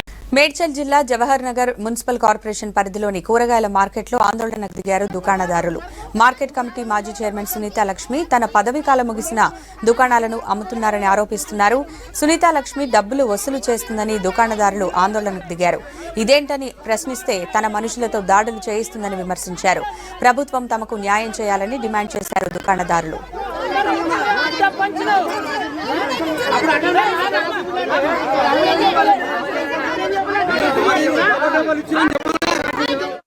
ఇచ్చిన ఆటలు మళ్ళీ అమ్ముకుంటారు. అంత రాంగ్ చేస్తారు అన్న. ఈ మార్కెట్ మొత్తం మున్సిపల్ పోతేనే మాకు ఫస్ట్ పేరు ఉంటుంది. మేడం అవసరం లేదు, మాకు మున్సిపల్ పోవాలి. మున్సిపల్ పోతేనే మాకు మార్కెట్ మంచి అవుతుంది. మేము బేరాలు చేసుకుంటాము, మేము దందా చేసుకొని కట్టుకుంటే అన్నం పెట్టాము. ఇది మొత్తం ఉపాసం ఉండే అయితే అడ్డలు అన్ని ఖాళీ ఉంటున్నాయి. మేము మార్కెట్లో బెటర్ ఇస్తలేదు. మన అడ్డలకు 10 రూపాయలు వసూలు చేస్తారు, 10 రూపాయలు తీసుకొని ఎంజాయ్ చేస్తారు. ఇక్కడ సునీత మేడం దగ్గరికి పోయినాం, మార్కెట్ చైర్మన్ అని. ఆమె మాజీ మార్కెట్ చైర్మన్ అని పోయినాము. వచ్చింది మల్లారెడ్డి దగ్గరికి పోయింది. ఏదో చేసింది మా దగ్గర 30,000 తీసుకున్నది, షెడ్లు కట్టించింది, కార్నల్ బిట్ మీద 10,000 అని అడుగుతుంది, ఒక ఆసిప్ను పెట్టింది. ఆసిప్ కూడా ఆమె పిఏ అనుకుంటా, మాకైతే సరిగా తెలియదు. ఆమె ఆయన ఇద్దరు మాట నడుస్తుంది. మొన్నటిదాకా సత్తార్ని కూడా పెట్టుకుంది, సత్తార్ని చైర్మన్ చేసిందంట, మాకు కూడా తెలియదు. కానీ జరిగేది ఏంటంటే ఇక్కడ అన్యాయం జరుగుతుంది సార్. ఇక్కడ మొత్తం అన్యాయం జరుగుతుంది. మార్కెట్లో మొత్తం దోపిడీ జరుగుతుంది. 10 రూపాయలు వసూలు చేస్తుండ్రు. ఇండ్లలో పెట్టలేని వాళ్ళు, పొట్టకు గడవని వాళ్ళు ఇండ్లలో ఉండి ఇంటికాడ పని చేసుకుంటుంటే కూడా అడ్డ మీదకి రాకుంటే కూడా 10 రూపాయలు ఇవ్వాల్సిందేనంట. లడ్డబా ఎక్కువ ఎగురుతున్నాడు, ఈడ ఆడోళ్ళ మీదకి ఎగురుతున్నాడు. మహిళకు రక్షణ లేదా అనండి, ఇక్కడ మహిళ రక్షణ లేదా? ఇప్పుడు ఇంతమంది పబ్లిక్ ఉండంగానే మహిళ మీద చేసుకున్నాడు. ఇప్పుడు ఒంటరి మహిళ వస్తుంది, అప్పుడు ఏం కావాలి? హగాయిత్తానికే పాల్గొంటారు కదా. ఈడ ఒక అడ్డ నుండి చేంజ్ అయినప్పుడు 15,000 రూపాయలు ఎక్స్ట్రా ఇవ్వాల్సి వస్తుంది. 5,000 రూపాయలు ఆసిమ్కు కమిషన్ పోతుంది, 10,000 రూపాయలు మేడంకు పోతున్నాయి. కానీ తీసుకునేదానికి ప్రూఫ్ ఉండలేదు, తీసుకున్న వాటికి ప్రూఫ్ ఉండలేదు, ఇచ్చిన వాటికి ప్రూఫ్ ఉండలేదు. ఇవి ఏంటంటే కారణాల బిడ్డకు, ఎందుకంటే ఎక్కువ దంద అవుతుంది కాబట్టి 10,000 ఎక్స్ట్రా తీసుకుంటారు. 15,000 దాకా ఎక్స్ట్రా వస్తున్నాయి. 30,000 నుంచి 45,000 నుంచి 50,000 దాకా పోతుంది ఒక్కొక్క అడ్డకు. కారణాల బిడ్డకు ఎక్కువ వాల్యుయేషన్ ఉంటుంది కాబట్టి కంపల్సరీ చేంజ్ అవుతారు. దాని తర్వాత మున్సిపాలిటీకి పోవాలని మేము కోరుకుంటున్నాము. ఉన్న వాళ్ళకు ఎవరైతే అడ్డాలు పక్క ఉన్న హైదరాబాద్ జవహర్ నగర్ డంపింగ్ యార్డ్ కాలుష్యంపై దాఖలైన కేసును విచారించింది NGT Chennai bench. Justice Ramakrishnan, doctor సత్యగోపాల్తో కూడిన బెంచ్లో విచారణ జరిగింది. డంపింగ్ యార్డ్తో భూమి, నీరు కలుషితమవుతున్నాయని ఎన్జీటీని ఆశ్రయించారు బాధితులు శంకరనారాయణ, పద్మాచారి, మూడుచింతపల్లి జెడ్పీటీసీ సభ్యుడు హరివర్ధన్ రెడ్డి. తెలంగాణ కాలుష్య నియంత్రణ మండలి, NGT Delhi bench, Telangana high court అనేక సార్లు ఆదేశాలు ఇచ్చినా కాలుష్య నియంత్రణ జరగడం లేదని తెలిపారు పిటిషనర్ల తరఫు న్యాయవాది. కేసును అడ్మిట్ చేసుకున్న ఎన్జీటీ, కేంద్ర పర్యావరణ శాఖ, తెలంగాణ ప్రభుత్వంతో పాటు కేంద్ర కాలుష్య నియంత్రణ మండలి, తెలంగాణ కాలుష్య నియంత్రణ మండలి, జీహెచ్ఎంసీలకు నోటీసులు ఇచ్చింది. అక్టోబర్ 4లోగా దీనిపై నివేదిక ఇవ్వాలని ఆదేశించింది. తదుపరి విచారణ అక్టోబర్ 8కి వాయిదా వేసింది. హైదరాబాద్లోని జవహర్ నగర్ డంపింగ్ యార్డ్ గాల్లోకి విషం చిమ్ముతోంది. గాఢ దుర్గంధంతో జనం శ్వాస పీల్చుకోలేకపోతున్నారు. వ్యర్థాల నిర్వహణలో లోపాలతో తమ బతుకులు ఛిద్రమవుతున్నాయని అధికార పార్టీ నేతలే నిరసన గలం వినిపిస్తుండడం సమస్య తీవ్రతకు అద్దం పడుతుంది. ఇటీవల తమ ప్రాంత ప్రజల సమస్యను దమ్మాయిగూడ పురపాలక సంస్థ చైర్పర్సన్ ప్రణతి ట్విట్టర్ ద్వారా మంత్రి కేటీఆర్ దృష్టికి తీసుకెళ్లారు. దీంతో మంత్రి కేటీఆర్ ఆదేశించడంతో mayor Gadwal Vijayalakshmi dumping yard ను పరిశీలించారు. Thank you Yamini. Jawahar Nagar dumping yard అంటేనే మన ఆసియాలోనే అతిపెద్దది. ఇక్కడ డంపింగ్ యార్డ్ నుంచి 2 సంవత్సరాలు ఎత్తేస్తామని ముందే అధికార టీఆర్ఎస్ అనేది తెలిపింది. ఇప్పటి వరకు కూడా డంపింగ్ యార్డ్ను ఎత్తివేయలేదు. ఇక్కడ గత 2 సంవత్సరాలు చాలా దుర్వాసన వస్తుంది. దుర్వాసన కూడా కాలనీవాసులు ఉండలేకపోతున్నాము. ఇటు పూర్తి స్థాయిలో నీరు కూడా భూగర్భ జలాలు కలుషితమయ్యాయి. చూసుకున్నట్టయితే మనకు విజువల్స్లో కనిపిస్తున్న ఈ వాటర్ అనేది పూర్తి స్థాయిలో బ్లాక్ అయిపోయింది. నల్లగా ఏర్పడి కూడా ఈ భూగర్భ జలాల్లోకి జరిగి ఇక్కడ ఎవరైతే స్థానికులు ఉన్నారో వాళ్ళందరూ కూడా బోర్లు వేసినా సరే ఆ బోర్లలో కూడా ఈ కలుషిత జలాలే వస్తున్నాయి. కాసేపు ఎంత లోపలికి వేసినా, ఎన్ని ఫీట్లు వేసినా కూడా భూగర్భ జలాలు అన్ని పూర్తిగా కలుషితమైపోయినాయి. దాదాపుగా ఉన్నటువంటి ఇది ఆసియాలోనే అతిపెద్దదైన ఈ డంపింగ్ యార్డ్ను నేను అధికారం రాగానే హైదరాబాద్ చుట్టూ మరో 4 డంపింగ్ యార్డ్లు ఏర్పాటు చేసి ఆ డంపింగ్ యార్డ్లకు దీని మీద పూర్తిగా భారం తగ్గిస్తామని కూడా చెప్పారు. ఈ డంపింగ్ యార్డ్ ఇప్పటి వరకు ఇక్కడ నుంచి తీయలేదు. దీనికి రామ్కీ సంస్థ నుంచి రీసైక్లింగ్ విద్యుత్ ఏదైతే రీసైకిల్ చేయడానికి విద్యుత్ కేంద్రాన్ని కూడా ఏర్పాటు చేశారు. అది కూడా పూర్తి స్థాయిలో దాని సామర్థ్యంకు తగిన దానికన్నా ఎక్కువ ఇక్కడ చెత్త అనేది రావడంతో వాళ్ళు కూడా చేతులు ఎత్తేస్తాడు. దీనికి తగినటువంటి విజువల్స్లో కూడా మనం కనిపిస్తుంది. డంపింగ్ యార్డ్ పూర్తితో గత 2 సంవత్సరాల క్రితమే కేంద్ర ప్రభుత్వం దీనికి దాదాపుగా 144 కోట్ల రూపాయలను విడుదల చేసింది. ఆ రూపాయలతో దీనికి 6 లేయర్స్లో దీనికి ట్యాపింగ్ చేయాలన్నారు, కానీ దీనికి 4 లేయర్స్ చేసి వదిలేశారు. ఈ లేయర్స్ను కూడా పూర్తిగా మన గ్రీనరీతో చేయాల్సి ఉంది. ఇసుక మన గ్రీనరీతో చేయాల్సి ఉండగా కూడా దీన్ని ఏదో తూతూ మంత్రంగా చేసి పూర్తి స్థాయిలో కూడా చేతులు దులుపుకున్న వైనమైతే మనకు కనిపిస్తుంది. ఇక్కడ ఉన్నటువంటి కొంతమంది కాలనీవాసులు ఉన్నారు, వాళ్ళనే అడిగి తెలుసుకుందాం. అసలు ఇక్కడ ఉన్న సమస్య ఏంటి, మెయిన్ ఏ విధంగా ఉంది, అసలు వీళ్ళకు దుర్వాసన ఎలా ఉంది, వీళ్ళ ఆరోగ్య పరిస్థితి ఎలా ఉంది అని కూడా తెలుసుకుందామని మనతో పాటు కొంతమంది కాలనీవాసులు ఉన్నారు. చెప్పండి అసలు ఏంటి పరిస్థితి, ఏంది ఇక్కడ ఈ డంపింగ్ యార్డ్ వల్ల? దీనివల్ల దుర్వాసన ఫుల్గా వస్తుంది. ఏమైనా అడిగితే బెదిరిస్తున్నారు, నువ్వు ఉండకూడదు ఇక్కడ ఉండకూడదు అంటారు. రామ్కి శ్రీనివాస్ అని ఫోన్ చేసి మాట్లాడినా ఇది కాదు అంటాడు. ఇంటి పక్కన తీసి చెత్త పోస్తున్నాడు, ఏమైనా అడిగితే మీరు ఇది కాదు అంటాడు. కాలనీ పెద్ద మనుషులు కూడా ఎవరు మాట్లాడడానికి కూడా ఇది కాదు హెల్ప్ చేయడం లేదు. కానీ మనుషులు అనేది కూడా పిల్లలు కూడా మరీ హెల్త్ ఖరాబ్ అవుతా ఉంది. రోజు రోజుకి ఇంకా ఇది చేస్తున్నాడు. స్మెల్ వదులుతాడు, వస్తుంది అంటున్నాడు, స్మెల్ వస్తుంది, ఇంకా ఇదిగా వస్తుంది అంటున్నాడు, స్మెల్ వస్తుంది అంటున్నాడు, చెత్త వస్తుంది, అవి వస్తుంది, పై నుంచి ఇంకా వస్తుంది, పౌడర్ వస్తుంది అంటున్నాడు, ఇది వస్తుంది అన్ని చెప్పడం తప్ప బెదిరిస్తూనే ఉన్నాడు, మొత్తం బెదిరిస్తున్నాడు, అడుగుతుంటే ఇంకా బెదిరిస్తున్నాడు. మేము ఫోన్ చేసి అడిగినా కూడా వస్తుంది, మీకు వస్తుంది, మీకు ఏం చేసుకుంటే చేసుకోబో అనేసి అని మాట్లాడుతున్నాడు. ఏది మాట్లాడినా కూడా మనం మొత్తం బెదిరిస్తూ ఉన్నాడు. అడుగుతుంటే మీకు ఇది కాదు, ఇంక ఉన్నది మీకు ఉండడానికి లేదు, మీకు మాకే మొత్తం రాసిచ్చినారు ఇది అనేసి బెదిరిస్తున్నారు, మమ్మల్ని ఇది చేయడానికి ఇది చేస్తున్నారు. ఓకే మేడం, చెప్పండి, మీరు యాంటీ డంపింగ్ యార్డ్ ఒకటి ఉంది కదా, మీరు జేఎస్సీ, ఓకే ఓకే ఓకే మీరు స్వచ్ఛంద సంస్థ నుంచి మీరు కూడా పోరాడుతున్నారని తెలిసి దీని మీద మీకు ఎటువంటి ప్రతిస్పందన వచ్చింది? సార్ 2017 నుంచి మనకు ఎన్జిటి ఆర్డర్ వచ్చింది. కోంపల్లి మోహన్ రెడ్డి సార్ తీసుకున్న ఆర్డర్లో ఈ డంపింగ్ యార్డ్ లేకుండండి, ఆల్రెడీ పైన 2 డంపింగ్ ఉండింది, వాళ్ళ లిమిట్స్లోనే ఉండింది. దానికే మేము పోరాడినాక ఎన్జిటి ఆర్డర్ వచ్చింది, 80% తీసేయాలా, మిగతా 20% రీసైకిల్ చేయాలని చెప్పి ఎన్జిటిలో ఆర్డర్ వచ్చినాక కూడా ఈ గవర్నమెంట్ ఆర్డర్ తీసుకొని పక్కన పెట్టేశారు. యామిని చూసుకున్నట్టయితే ఇక్కడ డంపింగ్ యార్డ్ వల్ల పూర్తిగా కూడా ఇటు కాలనీ అంటే ఇటు ఇది ఒకటే కాకుండా జవహర్ నగర్ ఒకటే కాదు, చుట్టూ కార్మిక నగర్ కానివ్వండి, ఇటు దమ్మాయి కూడా, ఇటు ఉన్న చుట్టుపక్కల దాదాపుగా 20 నుంచి 25 కాలనీ చుట్టుపక్కల ఊళ్ళు కూడా పూర్తిగా జలాలు అనేవి పూర్తిగా కలుషితమైనవి. భూగర్భ జలాలు అనేది అంతటితో కాకుండా ఇక్కడ స్నానం చేసుకున్నా కూడా దురద అట్లాంటిది కూడా ఏర్పడుతుందని చెప్పి స్థానికులు ఆగ్రహం వ్యక్తున్నారు. దీని మీద అధికారులకు ఎన్నిసార్లు ఫిర్యాదు చేసినా కూడా దీని మీద మాట్లాడడానికి ఎన్నికలప్పుడు ఇక్కడికి వస్తారు తప్ప కనీస సౌకర్యాలు కానివ్వండి, ఇటు డంపింగ్ యార్డ్ను తీసేసే ఆలోచన అయితే వాళ్ళు చేయట్లేదని చెప్తున్నారు. Over to studio. Jawahar Nagar dump yard గాల్లోకి విషం చిమ్ముతుంది. భూగర్భ జలాలన్నీ కూడా పూర్తిగా విషతుల్యమైపోయాయి. ఇక్కడ నివాసం ఉండే ప్రజలంతా కూడా తీవ్ర ఆందోళన వ్యక్తం చేస్తున్నారు, బాధపడుతున్నారు, అనారోగ్య పాలై ప్రాణాలు సైతం కోల్పోతున్నారు. ప్రస్తుతం డంప్ యార్డ్ వద్ద ఉన్న ప్రస్తుత పరిస్థితి ఏంటి? డంప్ యార్డ్తో ఎన్నో గ్రామాలు ఇబ్బందులకు ఎందుకు కారణమవుతున్నాయి? వారంతా ఏమంటున్నారు?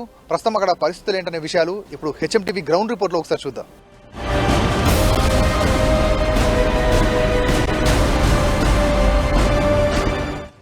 జవహర్ నగర్ డంప్ యార్డ్ కారణంగా ప్రస్తుతం ఉన్న ఏరియా మొత్తం కూడా విషతుల్యం అయిపోయింది. ఇక్కడున్న భూగర్భ జలాలు పూర్తిగా కూడా కలుషితమైన పరిస్థితులు స్పష్టంగా కనిపిస్తున్నాయి. కనీసం అడుగు పెట్టలేని పరిస్థితులు నెలకొంటున్నాయి. ప్రస్తుతం ఒకసారి చూడొచ్చు, ఇక్కడున్న భూగర్భ జలాలు పూర్తిగా ఇక్కడున్న చెరువులు కానీ, అదేవిధంగా కాలువలు, కుంటలు ఇవన్నీ కూడా ఇక్కడున్న డంప్ యార్డ్ కారణంగా అవన్నీ కూడా విషతుల్యం అయిపోయి పూర్తిగా కూడా విషాన్ని వెదజల్లుతున్నాయి అనేది స్పష్టంగా కనిపిస్తుంది.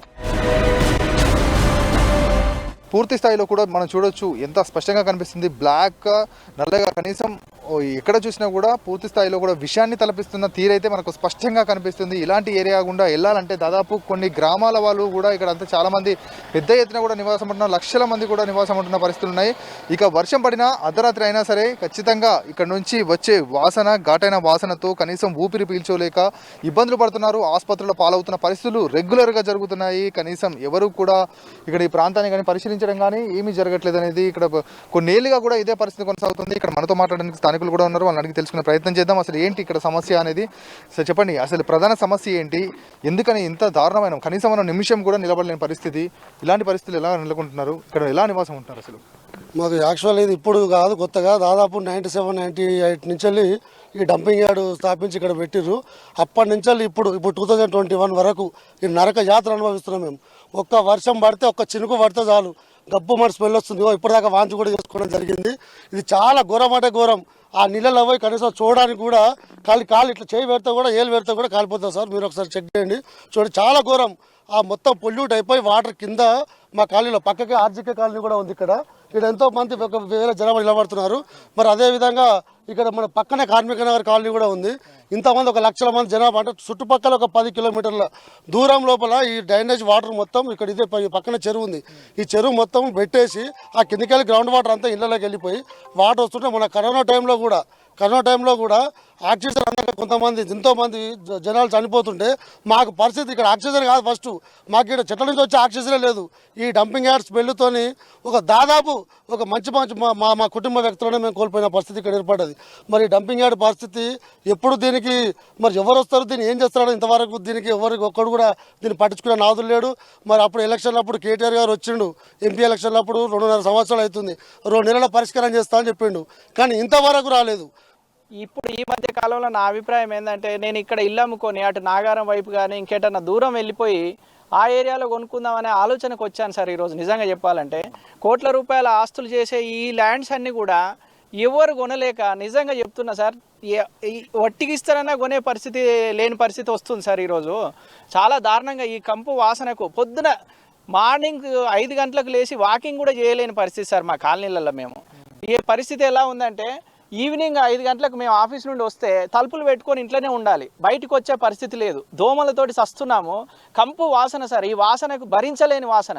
డోర్ తీసి ఒక్కరోజు కూడా మనం బయటకు వచ్చి ప్రశాంతంగా ఒక కాలనీలో మన వరండాలో కూర్చున్న పరిస్థితి లేదు. మా పిల్లలు బయటకు వచ్చి ఆడుకునే పరిస్థితి లేదు. ఒకవేళ వచ్చి చేసినా కూడా పిల్లలు ఆడుకున్నా కూడా వాళ్ళకి ఏ రోగాలు వస్తాయనే భయంతో వస్తున్నాం సార్. ఇప్పుడు ఏమనిపించింది అంటే స్టార్టింగ్లో అబ్బాయి ఇక్కడ గ్రీనరీ ఉంది, మంచిగా పొల్యూషన్ లేని ఏరియా ఉంది అనుకొని కొనుక్కున్నాం ఇల్లులు. కొనుక్కున్నాక ఇప్పుడు ఎందుకు ఇక్కడ ఉంటున్నామో సెకండ్ బడికి వెళ్ళిపోదామా అనేసి అమ్ముకొని వెళ్ళిపోవాలా అనిపిస్తుంది. ఇక్కడ ఉన్న వాసనకు భరించలేకపోతున్నాం. ఇప్పుడు అట్లీస్ట్ మాట్లాడాలంటే కూడా మాకు అవ్వట్లేదు. ఇక్కడ ఉన్న ప్రభుత్వం ఏం చేస్తుంది, డంపింగ్ యార్డ్ ఈ నియర్లీ 18 years అవుతుంది నేను ఇక్కడికి వచ్చిన తర్వాత. అప్పుడు స్టార్టింగ్లో బాగానే ఉండే.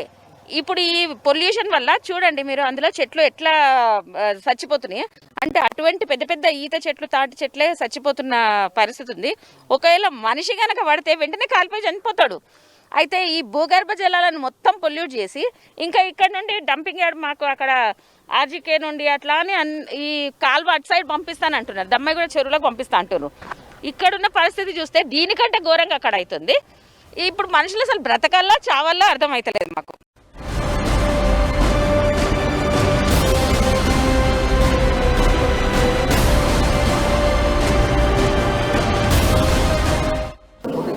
కాలనీవాసులు చెబుతున్న ప్రస్తుత పరిస్థితి అయితే చాలా దారుణం అయిన పరిస్థితుల్లో ఉంటున్నారు. విషం చిమ్ముతున్న ఈ వాటర్ కానీ ఇక్కడ ఉన్న డ్రైనేజీ వ్యవస్థ కానీ పూర్తిగా పొల్యూట్ అయిపోయింది. ఇక వాసనతో ఇబ్బంది పడుతున్నాం. అదేవిధంగా ఎక్కడ కూడా బోర్లు వేసినా వాటర్కి సంబంధించి చెరువులన్నీ కూడా మనం చూస్తున్న ఈ చెరువులన్నీ కూడా పూర్తి స్థాయిలో కూడా డ్రైనేజీ వ్యవస్థతో పాటు చెరువులు, కుంటలు ఇవన్నీ కూడా పూర్తిగా పొల్యూట్ అయిపోయిన పరిస్థితి నెలకొంది. ఇక కనీసం తాగడానికి నీరు దొరకలేని పరిస్థితి, పిలవడానికి గాలి లేని పరిస్థితి. ఇక్కడ జీవించడమే కష్టతరంగా మారింది. ఉన్నా కూడా ఆసుపత్రిలో పాలవుతున్నామని చెప్పేసి ఇక్కడ ఊర్లో వాసులందరూ చెప్తున్నారు. ఇలాంటి పరిస్థితుల్లో ఖచ్చితంగా ప్రభుత్వాలు చర్యలు తీసుకోవాలి, డంపింగ్ యార్డ్ను ఇతర ప్రదేశాలకు తరలించాలి అని చెప్పేసి వీరంతా కోరుతున్న పరిస్థితులు అయితే స్పష్టంగా కనిపిస్తున్నాయి.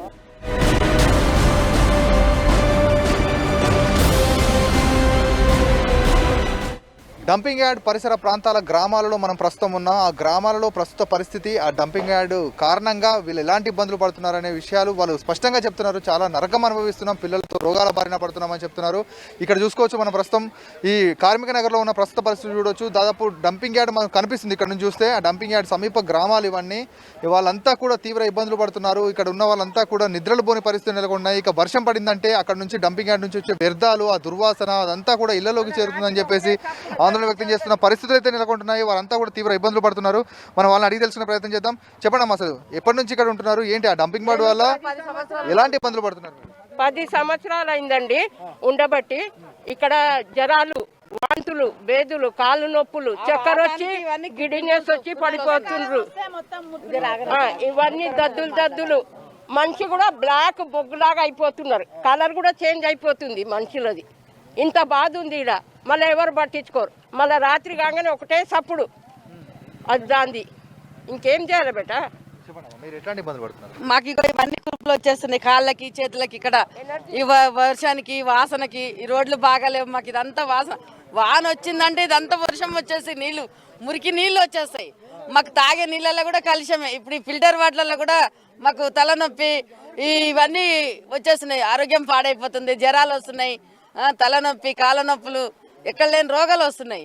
వాసన చాలా వస్తుంది. చాలా ఇబ్బంది సార్. ఎందుకంటే డంపింగ్ యార్డ్ నీళ్లు మొత్తము అక్కడి నుంచి వచ్చేస్తాయి. ఆ ఇండ్ల దగ్గర, కాలువ దగ్గరనే మా ఇండ్లు ఉన్నాయి. మొత్తం వర్షాకాలం అయితే ఇండ్లలోకి వచ్చేసి ఆ నీళ్లు మళ్ళీ ఎట్లా వస్తాయి అనుకున్నా, మహా కంపు వాసన, మొత్తం ఇట్లా సరుపు నురుగు లెక్క వచ్చేస్తాయి. అలా రావడం వల్ల ఎలర్జీ కానీ, పిల్లలకు జ్వరాలు, ఆరోగ్యం బాగుండదు. వాటర్ ఫెసిలిటీ ఏం లేదండి, తాగడానికి వాటర్ ఫెసిలిటీ ఏం లేదు. మళ్ళీ ఇంకొకటి ఏంటి, వర్షం పడతాయి మొత్తం నీరు, మురికి నీళ్ళు వస్తాయి, వాసన వస్తాయి, గలీజ్ వాసన వస్తాయి, దోమలు వస్తాయి. చిన్న చిన్న పిల్లలు ఉన్నారు. 11 సంవత్సరం నుంచి ఇక్కడ ఉంటున్నాం. మేము ఏదో బాధ అనిపిస్తున్నాం, ఎట్లనే ఉంటున్నాం. ఏంటంటే తర్వాత మళ్ళీ ఈ వర్షాకాలంలో వస్తే బాగా వాసన వస్తాయండి. ఏదో చిన్న చిన్న పిల్లలు తీసుకొని బతుకుతున్నాం. ఇక్కడ ఏదో గరీబోళ్ళం వచ్చి ఇక్కడ బతుకున్నాం. 11 సంవత్సరం ఆయన వచ్చి వర్షం పడితేనే చాలా ఇబ్బంది అండి. ఇక్కడ రోడ్లు బాగలేవు. ఇంకా డంపింగ్ యార్డ్ మొత్తం గలీజ్ వాసన వస్తుంది. ఆ నీళ్ళు మొత్తం మురికి పోతాం. రోడ్డు మీద పోతే దారిలో మొత్తం దారి లేవు మాకు సరిగా. దారిలో పోతే నీళ్ళ నుంచి పోవాలి. చిన్న చిన్న పిల్లలు తీసుకొని స్కూల్కి పోయేటప్పుడు వర్షం కాలం పడితే, నిద్ర పోయేటప్పుడు, స్కూల్కి పోయేటప్పుడు పిల్లలు వర్షం నుంచి వాళ్ళ నుంచి నడుచుకుంటూ పోవాల్సి వస్తుంది. అది పరిస్థితి ఇక్కడ. అంటే స్మెల్ ఏ విధంగా ఉంటుంది ఇక్కడ? గలీజ్ స్మెల్ వస్తుందండి. రాత్రి 11-12 అయిందంటే గలీజ్ స్మెల్ వస్తుంది. అది మళ్ళీ ఇంకొకటి అది పవర్ ప్లాంట్ ఉంది, అది నడుస్తూనే ఉంటుంది, ఆ పొగ వెళ్తూనే ఉంటుంది. దాని గురించి కొంచెం ప్రాబ్లం ఉంది, అంతే మాకు ఇబ్బంది అవుతుంది. ఎందుకంటే ఎయిర్ మొత్తం వస్తుంది కదా, మాకు పొగ వస్తూనే ఉంటుంది. దాని గురించి మాకు ఈ కాలువ నుంచి ఈ నీటి నుంచి వర్షం పడిందంటే కనీసం ఇల్లు చేరుకోలేని పరిస్థితి. బండిలో కానీ నడుచుకొని కనీసం ఇల్లు చేర్చుకోలేని పరిస్థితుల్లో పిల్లపాపలతోని రోగాలు దోమలు నానా అవస్థలు పడుతున్నాం. మాకు ఇక్కడ మెడికల్ ఫెసిలిటీ కూడా లేదు. కనీసం దమ్మాయి కూడా వరకు డాక్టర్ దగ్గరికి పోవాలన్నా కూడా పిల్లల్ని తీసుకొని ఎత్తుకొని కూడా పోలేని పరిస్థితి. ఈ డంపింగ్ యార్డ్ వల్ల మాకు అందరికీ చాలా ప్రాబ్లం. 12 years నుంచి నేను ఉన్నా, నేను తీసుకున్నా ట్యాక్స్ గీక్స్ అన్నీ కడుతున్నా. పవర్ ప్రాబ్లం కూడా ఉంది, కరెంటు 3 సార్లు పోతుంది, 4 సార్లు పోతుంది. వాటర్ ప్రాబ్లం ఉంది, డ్రింకింగ్ వాటర్ రాదు. మంజీరా కనెక్షన్ వేసారు పైపులు, అంతే. దేర్ ఈజ్ నో వాటర్, ఏమీ లేదు. మేమే ఫిల్టర్ బస్సు దవాఖాన లేదు, ఈ ఫిల్టర్ల కలిగి మేము కొనుక్కుంటాం నీళ్ళు. ఇక ఇప్పటికైనా ఖచ్చితంగా ప్రభుత్వం స్పందించి ఖచ్చితంగా ఒక మాకు శాశ్వత పరిష్కారం చూపాలి. ఇక్కడ సమస్యలకు కనీసం ఇక ఖచ్చితమైన ఒక పూర్తి స్థాయిలో కూడా పరిష్కారాలు చూపితేనే మేము బ్రతకగలుగుతాం అనేది మాటలు అయితే ఇటు స్పష్టంగా చెప్తున్న పరిస్థితులు ఉన్నాయి. ప్రభుత్వాలు ఖచ్చితంగా స్పందించాలనేది ప్రతి ఒక్కరి వాదన.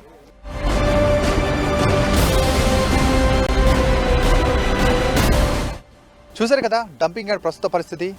డంపింగ్ యార్డ్ నిర్వహణ పనులు మొదలైనప్పుడు కేవలం 2500 నుంచి 3500 టన్నుల వరకు నిత్యం ఇక్కడికి డంప్ అయ్యేది. అలాంటి చెత్త ఇప్పుడు 7500కు పైగా టన్నుల కొద్ది చెత్త ఇప్పుడు డంప్ అవుతున్న పరిస్థితులకు ఉన్నాయి. ఇక్కడ ఉన్న పరిస్థితి పూర్తిగా కూడా డంప్ యార్డ్ అంతా కూడా 350 ఎకరాల డంప్ యార్డ్ అంతా కూడా ఇప్పుడు కొండను తలపించే విధంగా అయిపోయింది. ఇక ఇక్కడున్న ప్రస్తుత పరిస్థితుల కారణంగా ఇక్కడున్న చుట్టూ 18 గ్రామాలు ఉన్నాయి. ఆ గ్రామాలన్నీ కూడా ఇక్కడ వీస్తున్న విషగాలు, అదేవిధంగా భూగర్భ జలాలన్నీ కూడా విషతుల్యమైపోయి ప్రాణాలు పోగొట్టుకునే పరిస్థితి నెలకొంటుంది.